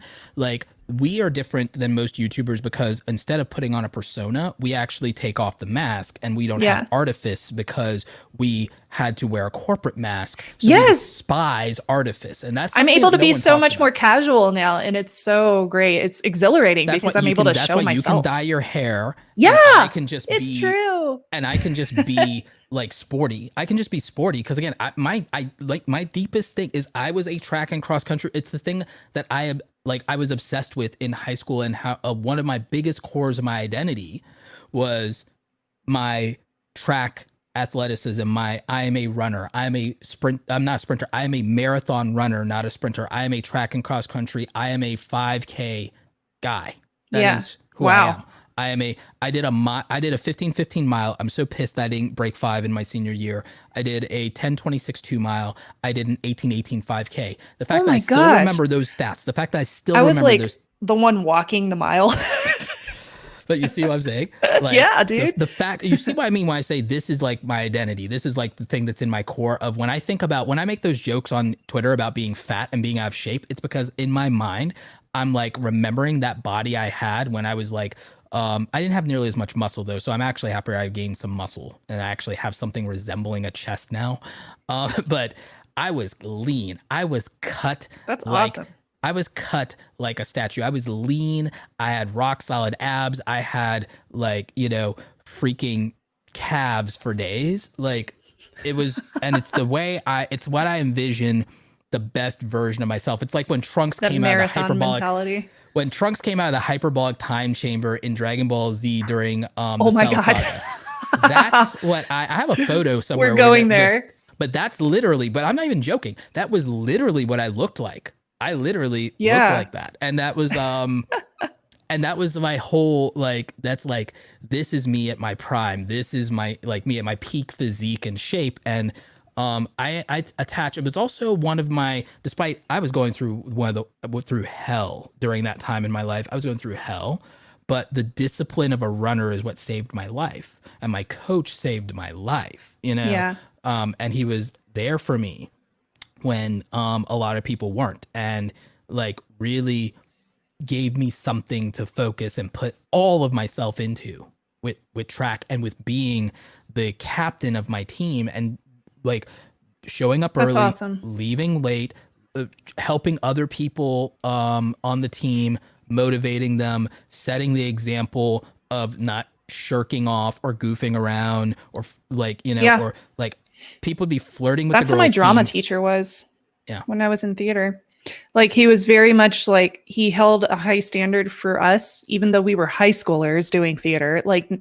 A lot of people didn't take it seriously, but he ingrained in us a seriousness to, consider this to be something that is going to impact you because, it's going to be a visual representation of yourself on that stage. So you need to make sure that you're taking it seriously. Yep, absolutely. Absolutely. So Betty Trevino has a question, and I'm going to let you start with answering this as the guest, and then I'll give you my thoughts on it. And I'm going to be very, very patient with this question because I get this question a lot. And I think people mistake my tone on this question of why my answer is what it is, but I'll let you answer this one first. Betty Trevino asks, Roberto and Snubs, question, as a small creator, how can we stand out to meet big creators purely for friendship and mentorship? I'm glad she added that last part, but give me your thoughts. That's a really good question. Oh, it's very deep. And I have a lot of personal experiences from the past 12 years of meeting creators that were bigger than me and seeing how different ones interact based on the conversation or just based on their 30-second perception of who I am. So I've met some people who just assumed that I was a fan to be a fan and I just wanted a selfie, and then they kind of gloss over. They kind of gloss over and they just leave it at that, and they just start answering the questions like they answer it for everybody else. But then you have other conversations where people are really transparent and really real, and they don't gloss over. It feels like they're actually in tune with the conversation, and they actually take what you're saying as a small creator really seriously. Something I've noticed Like I'll give DEF CON as an example, because when I go to DEF CON with Hack 5, which is a huge YouTube channel to me, and I'm on that YouTube channel. So when I go there, top 10% of channels starts at 10,000 subscribers. People don't have a point of reference. No, like YouTube has a 99% fail rate. YouTube has a 99%. Okay. There are 30 million creators in the partner program. I'll let you finish your story, but I know you're gonna eat this up though. Okay. 30 million creators in the partner program, right? There's 30 million in the partner program. There's over 100 million worldwide. There are only 1,600 channels with diamond play buttons, and most of them are not homegrown creators. It's brands like Ellen, the WWE, the Jimmy Kimmels. Like half of it, it's half and half. The 10 billion plus channels is half and half creator and half brands. Wow. And then there are only 18,000 creators with a gold play button. And once again, a lot of it's brands, because you know this. Oh my gosh. You can think of all the big tech companies that have a gold play button. If you think about it, it's not as many creators, and it's a lot of creators also with duplicate channels. It's a lot of creators that have 4 and 5 play buttons. So it's not even 18,000 human beings with a gold play button. And there's right now about 180,000 creators with a silver play button. And I looked up this data, and I've talked to YouTube employees, and they said, yeah, that sounds about right. And so like, it's another place I get some of my info, and like, it's not a shock, and it's not like all of us YouTube coaches, it's not a shock, and no one's surprised. We talk to YouTube, and we talk to YouTube department heads and employees. Some of us have interviewed them on their channels. I haven't done a lot of interviews on my channel, as you know. I still know these same people, talk to them at the events, go to the contributor conferences, go to the educator conferences. We don't tweet from there, and we don't like photograph from there and everything like that. I've met the head of the team YouTube Twitter account, just like Tim Schmoyer. Me and like Tim has interviewed like 3 YouTube employees. I think Nick has interviewed one. I think Brian has on their channels, but like we all like, and we're not in cahoots with YouTube. It's just that we ask them to confirm or deny our thesis. Yeah. So we don't put out misinformation or disinformation. We use the access to YouTube to make sure we're not screwing up. And they can't endorse or validate us. All they can do is help supply us with accurate information and help us vet or debunk misinformation about or not misrepresent the stances of the platform. And that's the extent of our relationship with them. But I'm telling you those numbers because it puts it in perspective that if there aren't even 1 million creators with silver play buttons, like, then you know how hard this is when literally when not even 1 million people have silver play buttons. Well, what do you think is going to happen? Or what do you expect out of 100 million people trying to do something? Look at... That makes sense. Yeah, the people who are at the tippy top, like Mr. Beast, there are more people who have climbed Mount Everest than have gotten a diamond play button. Jeez, that is insane. I mean, it makes sense. It took Hack 5 years until we got our silver play button. And now we're on the verge of breaking into 1 million. So we'll probably hit that in maybe 2 years or something. Yeah. And we're at 650 right now. So I was given that example of going to DEF CON. And the reason why I mentioned DEF CON is because that audience is the Hack 5 audience. So I go there and I have to have a bodyguard. It's so weird for me. It's totally weird. It's totally different than, going to Target in my hometown because nobody knows who I am and I can get my Starbucks and nobody's going to bother me. But if I go to DEF CON, I have to have somebody walk me to the bathroom so that I can actually get there before I pee my pants. Like, it's when I was doing mostly more software tutorials, when I got to like 50,000, 100,000, I would go to like design conferences with like the leading graphic designers in the world and stuff like that. People like Aaron Draplin, and I would be a rock star there.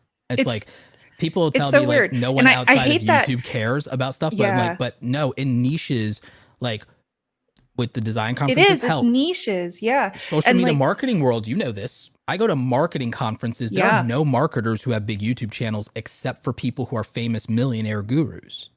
So the thing that I've noticed that stands out when I go to those conventions and I'm meeting so many fans, every single one of them, I try to take the time and, introduce myself, find out what their name is, take a photo, like do whatever they want within reason, so that they have a good experience, because I know that that's going to leave an impression on them, and they will continue to support me, and I want to support them too, because I'm so passionate about educating these folks so that they grow careers in information security. But when it comes to the ones that I truly grow friendships out of, or truly have mentorships with, even people that I have reached out to that are bigger than me, it really comes down to kind of a transparency with the conversation. Like, are you really interested in who I am, or are you interested in meeting a celebrity, even though I don't think of myself as a celebrity or a rock star? Yeah. Like, do you want to know who I am as a person outside of my job,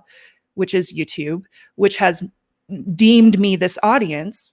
Or do you want to know, like, just, do you want to take a selfie? So when I meet a smaller creator and they come up to me and they say, like, you know, hey, I'm really passionate about this, and maybe they ask me a really deep question, like, that's going to be something that I remember, especially if it's somebody who has already started making conversations with me online, and then they meet me in person, like on Twitter or Instagram. Cold call, it's warm. Yeah. So if it's somebody who I've like interacted with on Twitter, and they're like, oh, hey, like they have some kind of identity where I can kind of react to that face, especially if I can remember it. Yeah. Like, hey, I'm that girl with the pink mohawk on Twitter that you replied to one day. I'll be like, I remember you. Thank you so much for that picture of your cat, or whatever it might have been, like some weird thing like that.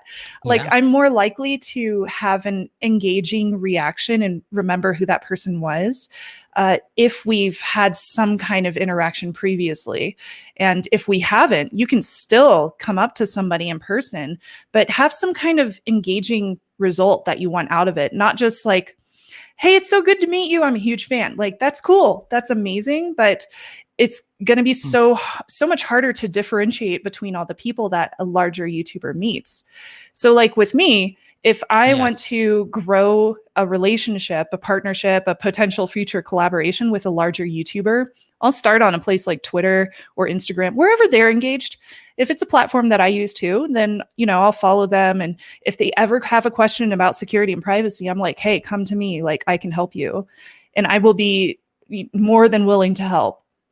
I just reached out to a large YouTuber like 2 days ago, because she had a problem where her storage died. So she lost a bunch of data.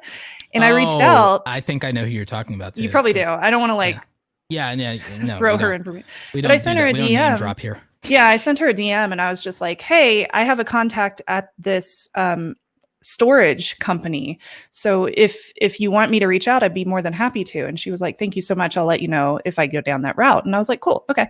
And that was it. Like, I'm not going to bother her or anything like that, but I'm just putting that information out there. And I like that you said that, because like you also made yourself useful. You made yourself useful. You made yourself a resource. And the thing is, you allowed them to decide on their boundaries. Yes, absolutely.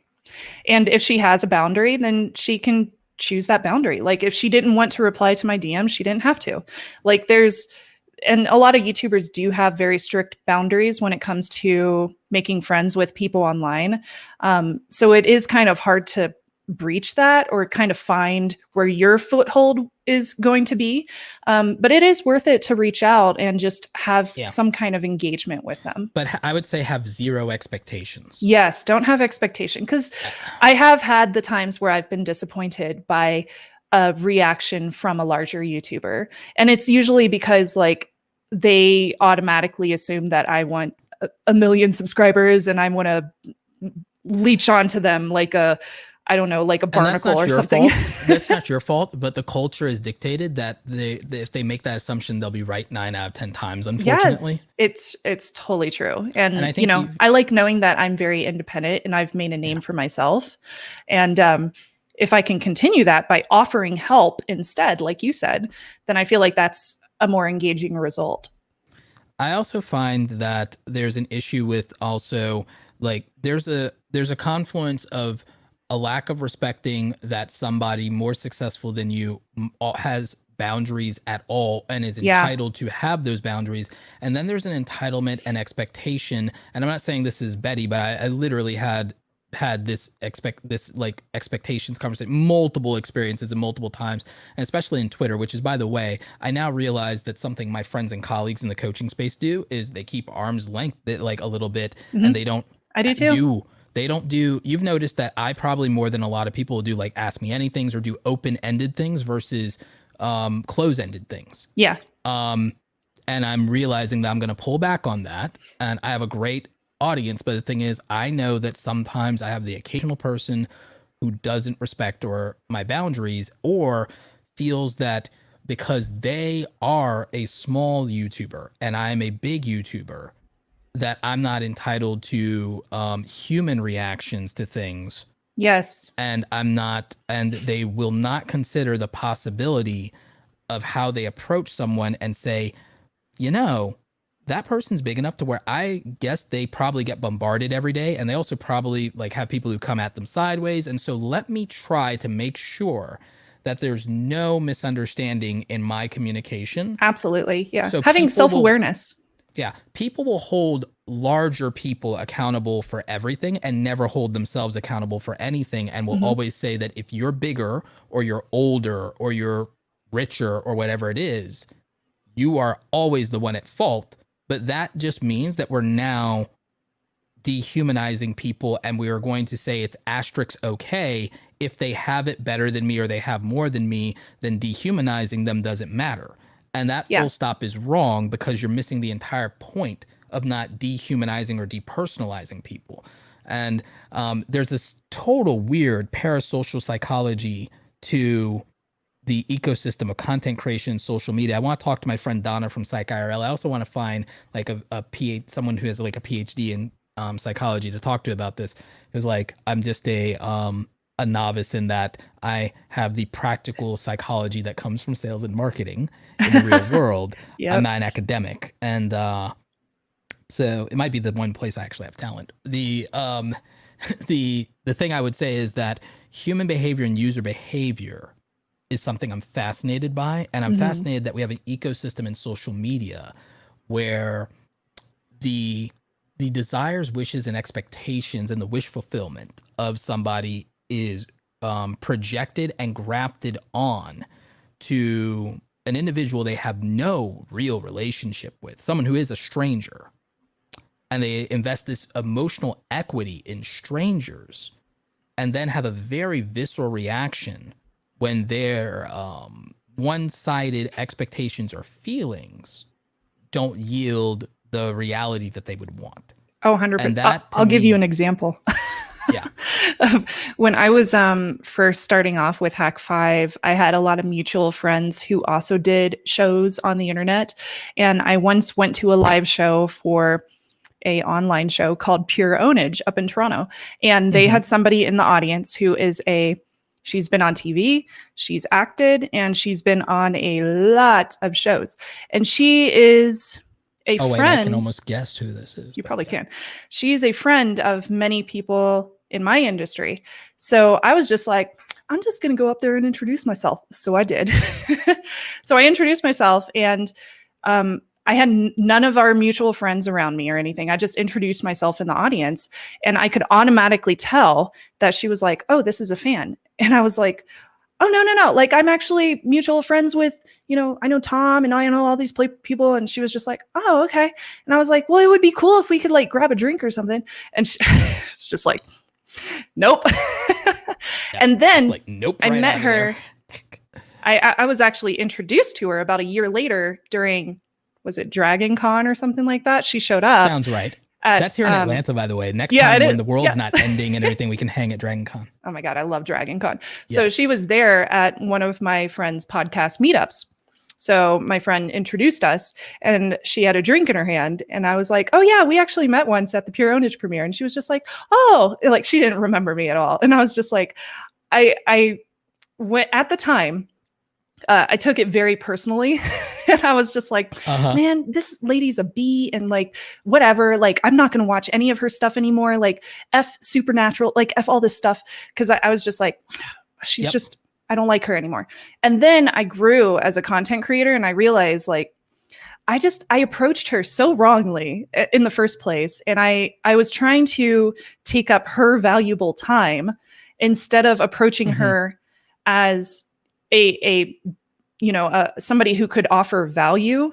I was just offering, I wasn't offering it was her just the anything. wrong frame. It was a the very, very wrong frame. And had I approached her differently, or maybe had one of my friends introduce us from the get-go, that probably would have been a much more valuable experience for her. So I don't hate her anymore because it was wrong of me to place that expectation on her time. Hey, go out and have a drink with me, when there was nothing there beforehand. She didn't know who I was. And we don't consider other people's experiences when we interact with them. Yeah. Like when sometimes people, I'll give you a real example, and this one's just a me story. And then actually we have 2 or 3 more questions, and then I'll let you go, because I definitely want to respect your time, and you've been really generous with it. But like, and I'm sure you have this situation where people don't consider how something might feel or look to you as like a woman when they do certain things like that. They don't consider the situation frame there. I have definitely had guys say like, hey, let's grab a drink sometime. And I'm just like, nope, can't do that. Sorry. But there's like situation frames where people don't consider that, I didn't mean this thing or that thing by it, but he might take that differently, specifically because of what his experiences might be as somebody who's a minority in the space, or Black in the space, or Latino in the space. Yeah. And I actually, even more recently, I was trying to explain this to somebody about a misunderstanding. And I said, my concerns with or the way I reacted to you challenging me was not about my authority and about me being an internet coach or anything like that. It had to do with the fact that you were challenging my legitimacy, and I took it personally because that is literally my entire experience as a Black man doing anything. Oh, yeah. And you have to appreciate, and this was a white person, this was a white woman. I was like, you have to appreciate that there's no reason for me to separate in my head that here is, this younger person, first of all, like coming at me, and I know that like they haven't done or experienced or lived in the world very long. So I'm immediately less patient on that end, even if I should be. Yeah. But I have somebody yet again, like challenging my legitimacy. And the thing is, as a Black man in business, let alone a Black man in America, that is like a constant thing that happens to me in every platform, in every DM. And even if someone doesn't mean it, or it's like they aren't appreciating that before I talk to this guy, maybe just in the back of my head, I should remember that he's probably had to see the N-word 8 times unwarranted today before he gets to me. So maybe let me be a little thoughtful or mindful about how I approach or say these things, so that I can be demonstrating good faith on my part. In the same way that, hey, like if you are thinking and you want to have a professional relationship with someone who is a female content creator you're talking to, presenting a frame that could be misconstrued as romantic intent is not a good idea. So again, it's super awkward. awkward situation frames. So the thing is, I'm not the biggest fan of the word like microaggressions, but I've come around on it because I understand it a lot better, having talked to my sister about her experiences. Oh my gosh, I bet. Like, and so this is a listening thing and a learning thing, right? And this isn't politically correctness. This is psychology and human behavior and understanding social dynamics. And this is also important about, by the way, there are these things in terms of how people get conned or scammed is by leveraging people through microaggressions as well to pressure them and make them insecure and force them into a buying frame. So just be aware of that too. You can be social engineered and grifted by people psychologically manipulating you too. So when I talk about microaggressions, it's not just like this SJW thing people made up. This is like this is a psychological leverage and manipulation that's not only used in general day-to-day interactions, it's actually used to con people out of money, by undermining their internal confidence. That's part of where con comes from, by the way. Yeah. Confidence game. Anyway, con game, confidence game. So now you guys have a brief history of, I should leave brief history of to like Foot of a Ferret. He's a great YouTuber. But but I'll explain that, like, my sister explained to me some things about like little things that then raise her hackles or things like that, or that undermine her or that feel threatening, that were done in a way that also is subversive because of how clear it's that it could have been well-intentioned, and then it makes you kind of insecure of, am I just imagining it? And then especially when it's thrown back in your face that, oh, well, my intent is going to be used to excuse my poor execution or my lack of thoughtfulness.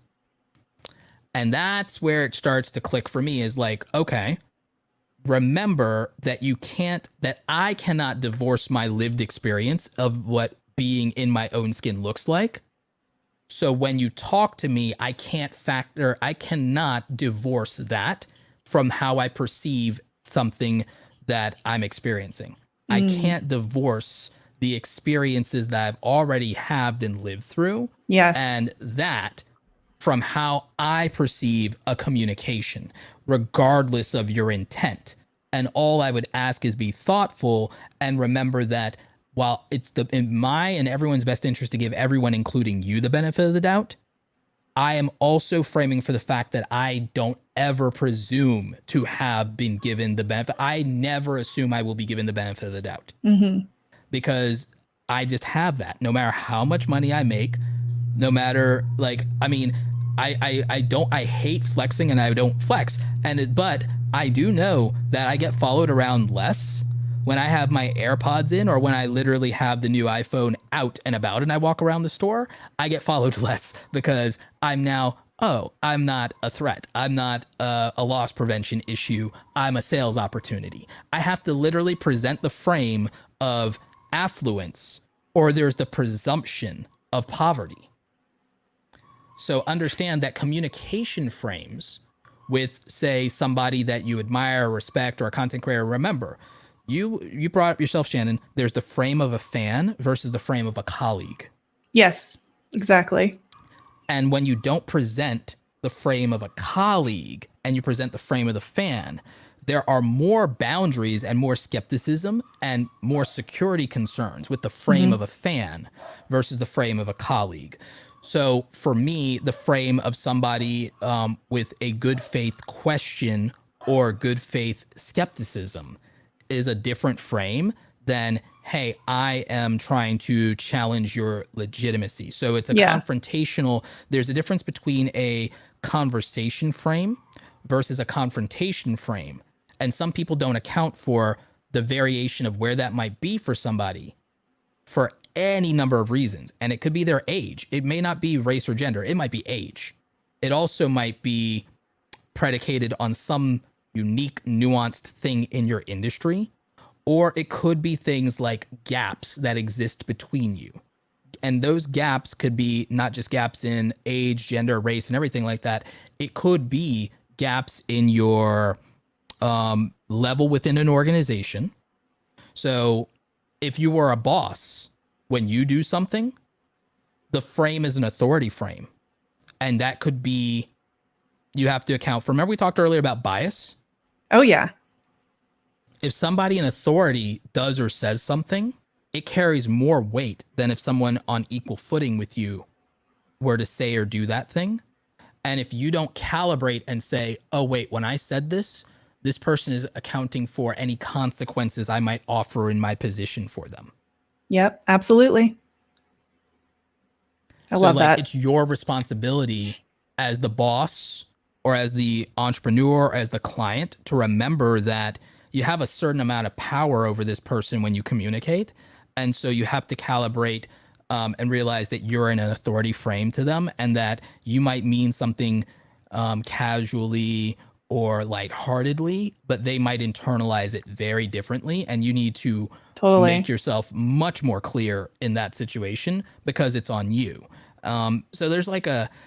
That was such a good question from Betty. Yeah, I love that, Betty. Thank you so much. And again, I think that it's great that you want to meet people and you want to develop those friendships and those mentorships. But remember that when you do that and when you're the one asking for those things, it will always have to be on the other person's terms. Yes. It will always have to be that. And for my boys in the audience, my dudes, just remember the extra step and remember what I said about those frames when you're addressing female content creators or female peers or colleagues, that it's not about political correctness. It's about communication. It's about being abundantly clear about your intent instead of putting someone in a position to make assumptions, because assumptions can go either way. Absolutely. Either way. People can assume the worst. People can assume the best. Hell, someone could assume things that where it puts you in an awkward situation because you put out a mixed signal that where you're like, and you're not in a position to do anything about that. And you're like, oh, I attracted unwanted attention, or I didn't do, like, make yourself as abundantly clear as possible. I think that while it may feel awkward sometimes, there are less penalties for over communicating than under communicating. Great example. Same compliment, but taken in two very, very different responses. I had somebody come up to me on a sidewalk once, a guy, and he looked me up and down and he goes, "Shorty, I like your hair." And he looked me up and down. And my immediate response was this: I am not a piece of meat. And then I walked away because I felt like it was catcalling, because he looked me up and down and he was like oogling and it was creepy. It was so creepy. So I had the same exact compliment, but with different wording at a grocery store. I had a guy who tapped me on the shoulder and he said, "Excuse me, miss, I don't want to bother you, but I did want to say I love your hair. And I think my wife would love to know, how did you get it done?"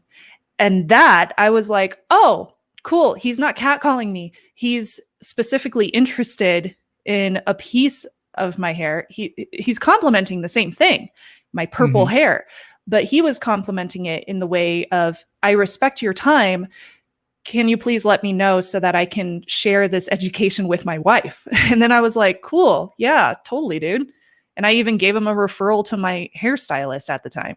Yeah. So two very, very different experiences, but the same kind of compliment, just given in very different ways. So have an awareness, like a self-awareness of the other person's time, and respect that, and you'll get a different response based on it. Exactly. I mean, even Betty's question, I got that same question the other day, but it was, in my mind, it was not asked or framed in nearly as authentic as a way as Betty, because she said for mentorship and, like, for friendship, someone asked the same question, but I think they asked specifically, I think the phrasing was something like, when are big channels like yours going to give small channels like mine an opportunity? And then when I said, well, no one is granted, that feels very confrontational. See what I mean, though, about a confrontational frame versus a conversation frame? Betty asked something that let me open up and say, hey, creators have boundaries. We did an entire podcast episode about boundaries before, and we just talked about security and privacy and the importance of that. So it's in context. And so this other creator, I was saying, is like, and then I even DM'd with this creator, and I was like, I told them some straightforward advice, because they accused me of being rude in the way that I respond. But it's like, I'm very harsh and brash about this, but I'm also protective of creators. And I'm like, and I can understand if someone thought it was rude or if I hurt their feelings, but I'm like, look, you're basically asking, how can people who worked very hard to get where they got just arbitrarily endorse you and push an audience your way and tell people they should like you and support you? And why would they do that? And also, you're making the presumption that they didn't work to get where they are, that someone just gave them an opportunity. And so it came from this very entitled place. And the thing is, I don't think, even if I don't feel I was rude about it, but I will tell you guys this, because you know how I am. I think if I was rude about it, that it was merited and that I should have been. And I think I could have been much ruder about it. And I think that someone who isn't me who also might be more on the heel side of YouTube or might be more of an entertainer and might be a little trolly would have like went in on this person. And I get some criticism sometimes for being harsh with people, but some people do need that harshness. Some people do need to be told, stop expecting people to do things for you that don't know you and create some value. And like, by the way, why don't people want to network and connect with YouTubers. Why should they connect with and network with big YouTubers? Because that's not how you put your audience first. There are more small YouTubers that are invested in what some big YouTuber thinks about them versus what their fans think about them. Oh yeah, 100%. And if you're going to do that, then you don't deserve to be a big YouTuber. If you're going to try and you want to be a big YouTuber and you want to hang out with the big YouTubers and you want to be part of that world and you want to do it on the back of an audience that you won't put first, yep, then you don't deserve to ever be a big YouTuber, in my opinion. Because I remember for 3 years, I didn't collaborate with a single big YouTuber. I didn't reach out to like a single big YouTuber besides doing just like Twitter stuff. And I've never asked them. Do you realize why I've never been on the channels of like huge content creators? Because I've never asked. That's why. Yeah. Because I've never asked. You see me interact I with never some of asked. these people every day. You see me, and I'm trying as I could, and I've actually been asked, and then it's just things like COVID or some other things or stuff like that. I'll tell you this, I actually was asked personally, and also people on their team reached out. I was asked personally by a YouTuber with 10 million subscribers to be part of a huge collab. Mm-hmm. And I had to not do it because the time conflict with a promise I made to go to YouTube HQ and talk to YouTube employees and advocate for YouTube content creators and changes that could be made on the platform. And so I got to watch a lot of my friends who I think probably were also invited to talk to YouTube HQ who could have, and I no shade to anybody at all, but I'm saying there are a lot of people who could have went and told YouTube and had a voice at YouTube and be able to say, to YouTube employees, here is what creators are going through and struggling with and what we want to see change on the platform and how you can listen to us. Yeah. And instead of doing that, a lot of people went and they did a big collab that would be very good for their YouTube career. And I am not lifting myself up by saying this and like, oh, woe is me, or like, hey, look at me. I'm making a point of saying I kept a commitment I made that I felt would be in the best interest of my community rather than an opportunity that would have absolutely elevated my career. That would have, That's but awesome. I also Good for you. maintained, thank you, but the story's not quite yet. And then we're going to get to Farmstead Smith, but it's like, but I've maintained such a good relationship with that creator that there have been and will be other opportunities to collaborate with them. And I've kept in communication. I talk with this person. I even text this person once in a while just to always like, you know, support or congratulate them or if I see anything going on. But relationships are predicated on mutual respect and on mutual interest. Yes. They're not transactional. And yes, when I hear a 100%. creator ask me, with the exception of the way that Betty is doing it, I'm worried that people look at big YouTubers as a bag of resources and contact list and opportunities and dehumanize them. And I feel that a lot of times that smaller channels internalize their own obscurity and struggle and feel that everybody who has won did it at their expense. Yeah. I never try to pitch myself to larger content creators. Like I have a 35,000 subscriber channel. Like yours is, what is it at? Like 500,000? 488 or something like that, probably. Yeah. Hopefully So 5,000 soon. So I wouldn't pitch myself to you. Like that would just feel. You don't have to, because I'd happily have you on the channel for things that are in the interest of my audience, and that's why I also referenced you in my videos. You know that I can bring that value because I have this experience in security and privacy, and that's the thing that matters, is that I'm bringing you value, and you don't have to have me pitch to you. You already know it based on our conversations that we've had on other platforms. And value you've offered me, asking nothing in return. Yeah, asking nothing in return.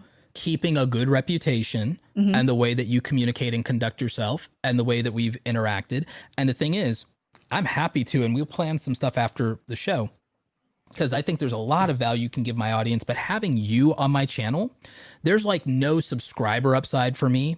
Like there might be an introduction to an audience might get a few for my channel. which is fine, by the way. I'll take them. Like, I'll take it. Like, collabing down is actually a valid strategy I've talked about before. People want to talk about tactics that work. Yeah, collabing with smaller channels, you could absorb the smaller channel's audience as long as you both have some value, even if you're not the same niche and there's overlapping value in the things that that person watching the channel, that person watching that channel might be interested in multiple things, and you might be one of those things, but they don't know who you are. Yeah, totally. So like that collabing up and down goes both ways.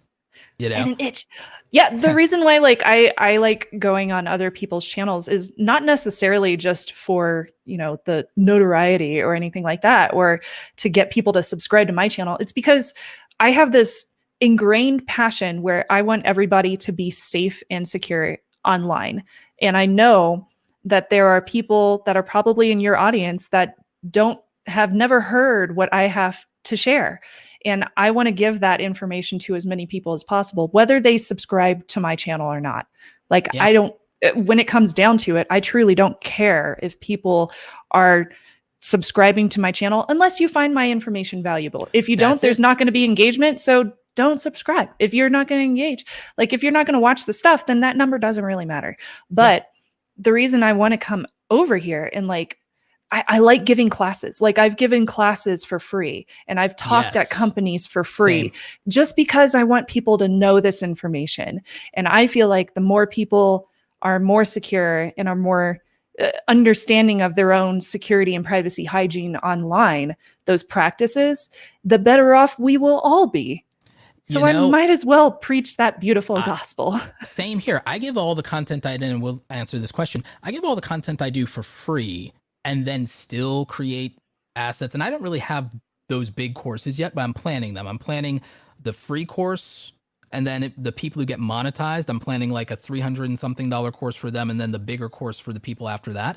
But there's a reason for that latter, and part of it is the support of the people who do coaching with me or do my membership or do my programs or do any of those things.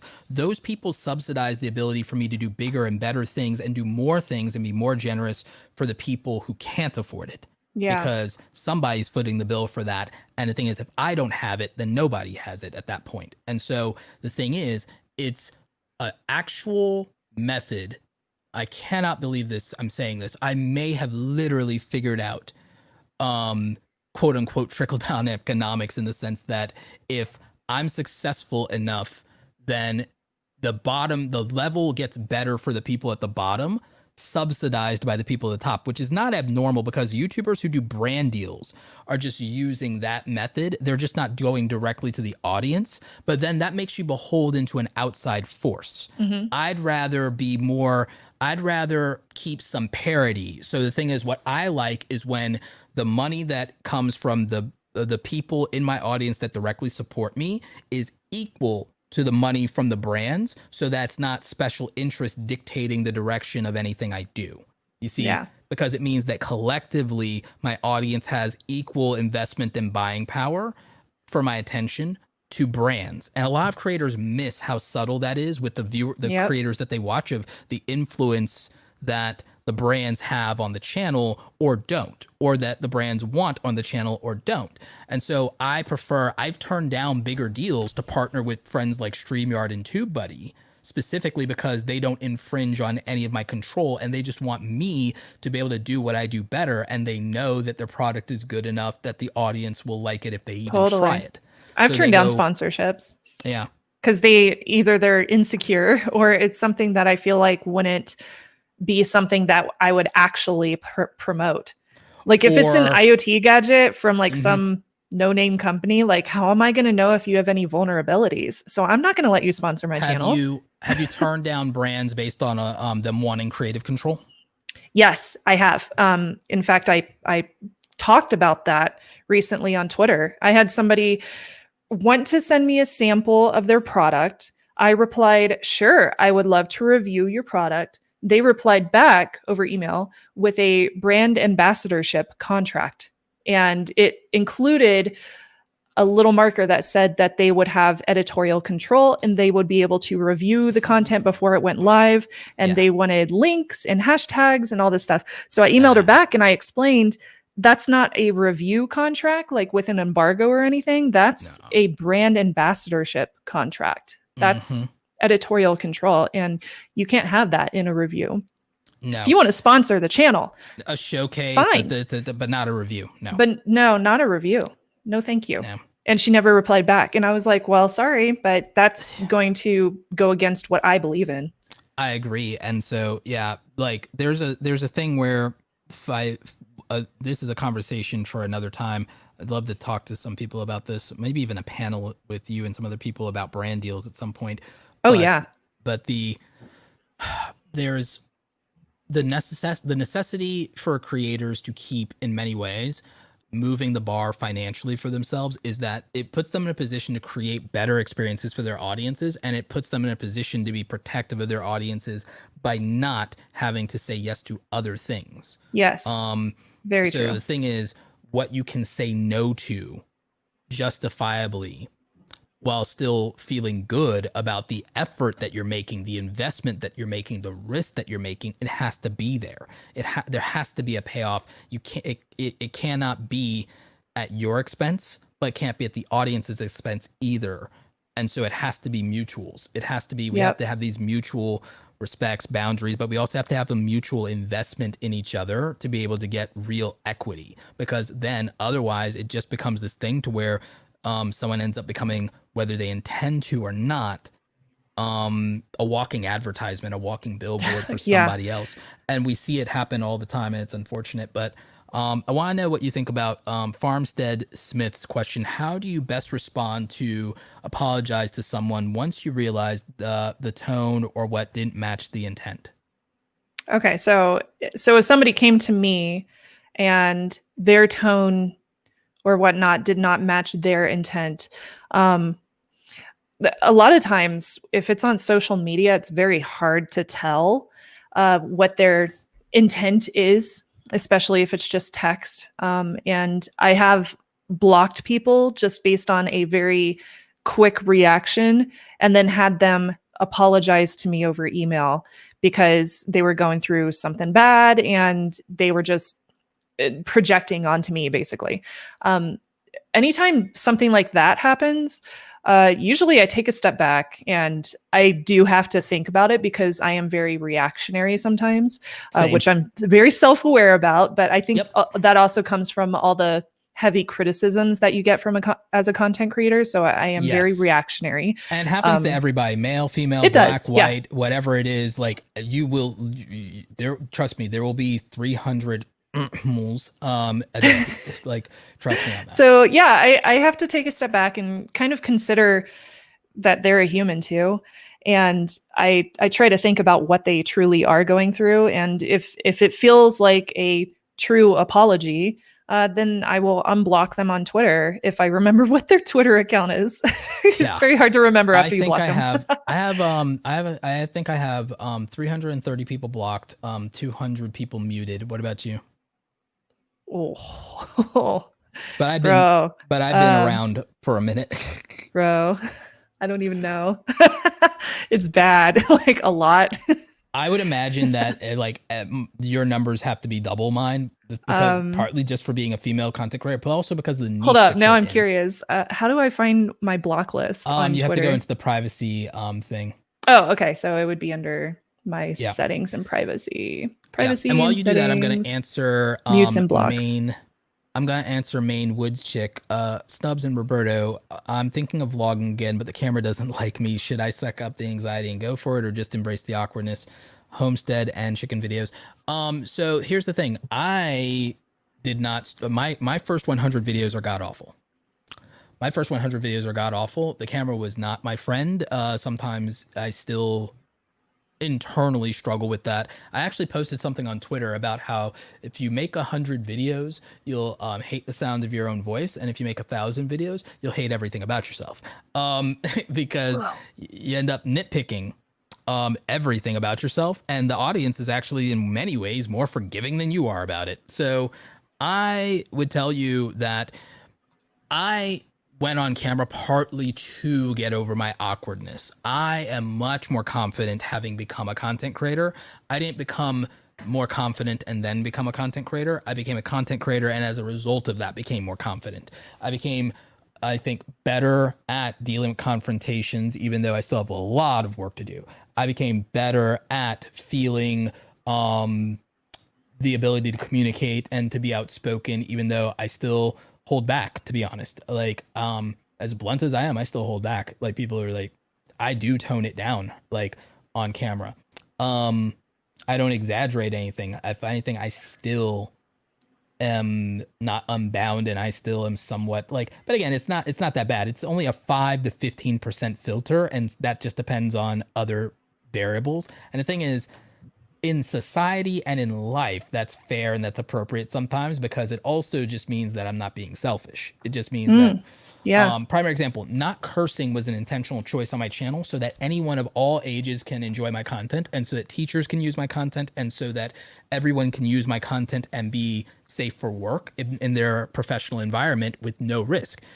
Even Gary Vee can't do that, and he's aware that it creates a barrier to the people, some of the people that he wants to help, but he wants to be authentic, and he's tried going the other way and it didn't work. He tried curse-free Gary Vee for a year and it didn't take off, and it didn't become a good investment of the team's resources. So my answer to you, Main Woods Chick, in my anecdote here is, I am only a content creator because I stuck at it for at least 100 videos and realized that regardless of whatever happened, I liked this process, and I liked the personal growth that came from it in expressing myself. And I did look forward to just 5 or 10 people in my comment section that I really looked forward to being able to talk about things I liked with. And that was enough for me to keep going. And as a result of I kept going, I gained more confidence. I gained more followers. I gained people like you in my community. I built an actual community, and I've gotten so much value that I would never have gotten if I couldn't get over the things I disliked about myself enough to hit record. Yeah, same. I had a lot of imposter syndrome just starting off, and it took me a very long time to feel comfortable on camera. And I still have imposter syndrome to this day. And when it comes down to it, the only way I'm getting better is by creating content over and over and over again. And I'm learning every time I edit a video, I learn what I should change or what I should fix in the future if there is something that I need to fix. So just putting yourself out there is the first step, and it's a huge step, and that's a step that you should give yourself credit for, because so many people in this world don't even take that first step. So if you can, like, that's your first motivation, is you did it, and you should pat yourself on the back for that. So even if you have that imposter syndrome or anxiety about it, like that's a big step that you're making, just putting yourself out there. And yeah, as far as blocked accounts, too many to count. Oh, is that what the thing actually says? It doesn't give me a number. Whoa, that's insane. But like, yeah, there's a point where certain apps just say, yeah, we're not going to tally this. It's a lot. Yeah, it must be over 1,000 easily. You know what though? I'm not shocked, but I'm not Oh shocked. my gosh. And then isn't your account verified too? Yes, it is. We just get trashed, by the way, if you guys don't know this. Everyone says they want a verified account. It's like, oh, so no, you don't. People attack verified. There are entire bots dedicated to retweeting and adding verified accounts who interact with other certain accounts. Like, right? Yeah, dude. Or hashtags.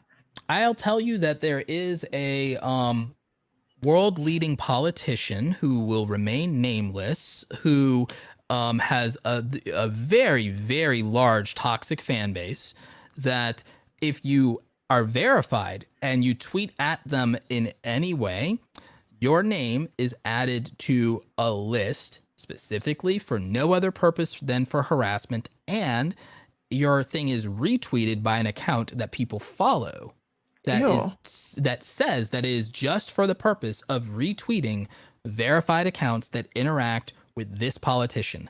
And there is no way that any of that is in good faith. There's no way that there's any of that in good faith. And so in a fictional world where I'm a wrestler for the WWE, I would literally, freaking drop kick every one of the jackholes who did that, like in their chest, in that mythical world where I'm a WWE wrestler, that's what would happen. Those people would be catching that elbow from the top rope. Every one of them. I'm hungry. I have to go eat lunch. Same. I am starving, and therefore that is a good place for us to end this. Thank you so much for the podcast earlier, and then for chilling with the audience in the back end, and for answering a lot of these questions. But like, yeah, just one last time, tell everyone where they can find you, and then we'll wrap the show, and we'll go grab food. YouTube.com/Shannon Morse, Morse. Oh, I said that wrong. Morse. I know how to spell my last name. Same as Morse code. And at Snubs, SNUBS on Twitter is where I usually talk to people. Thank you so much, Shannon, for coming on the show. And everybody else, have a safe rest of your day and go out there and create something awesome. I will catch you later this week and again next week. And also, I might actually upload to my main channel today. All right. Take care, everybody. Bye. Bye.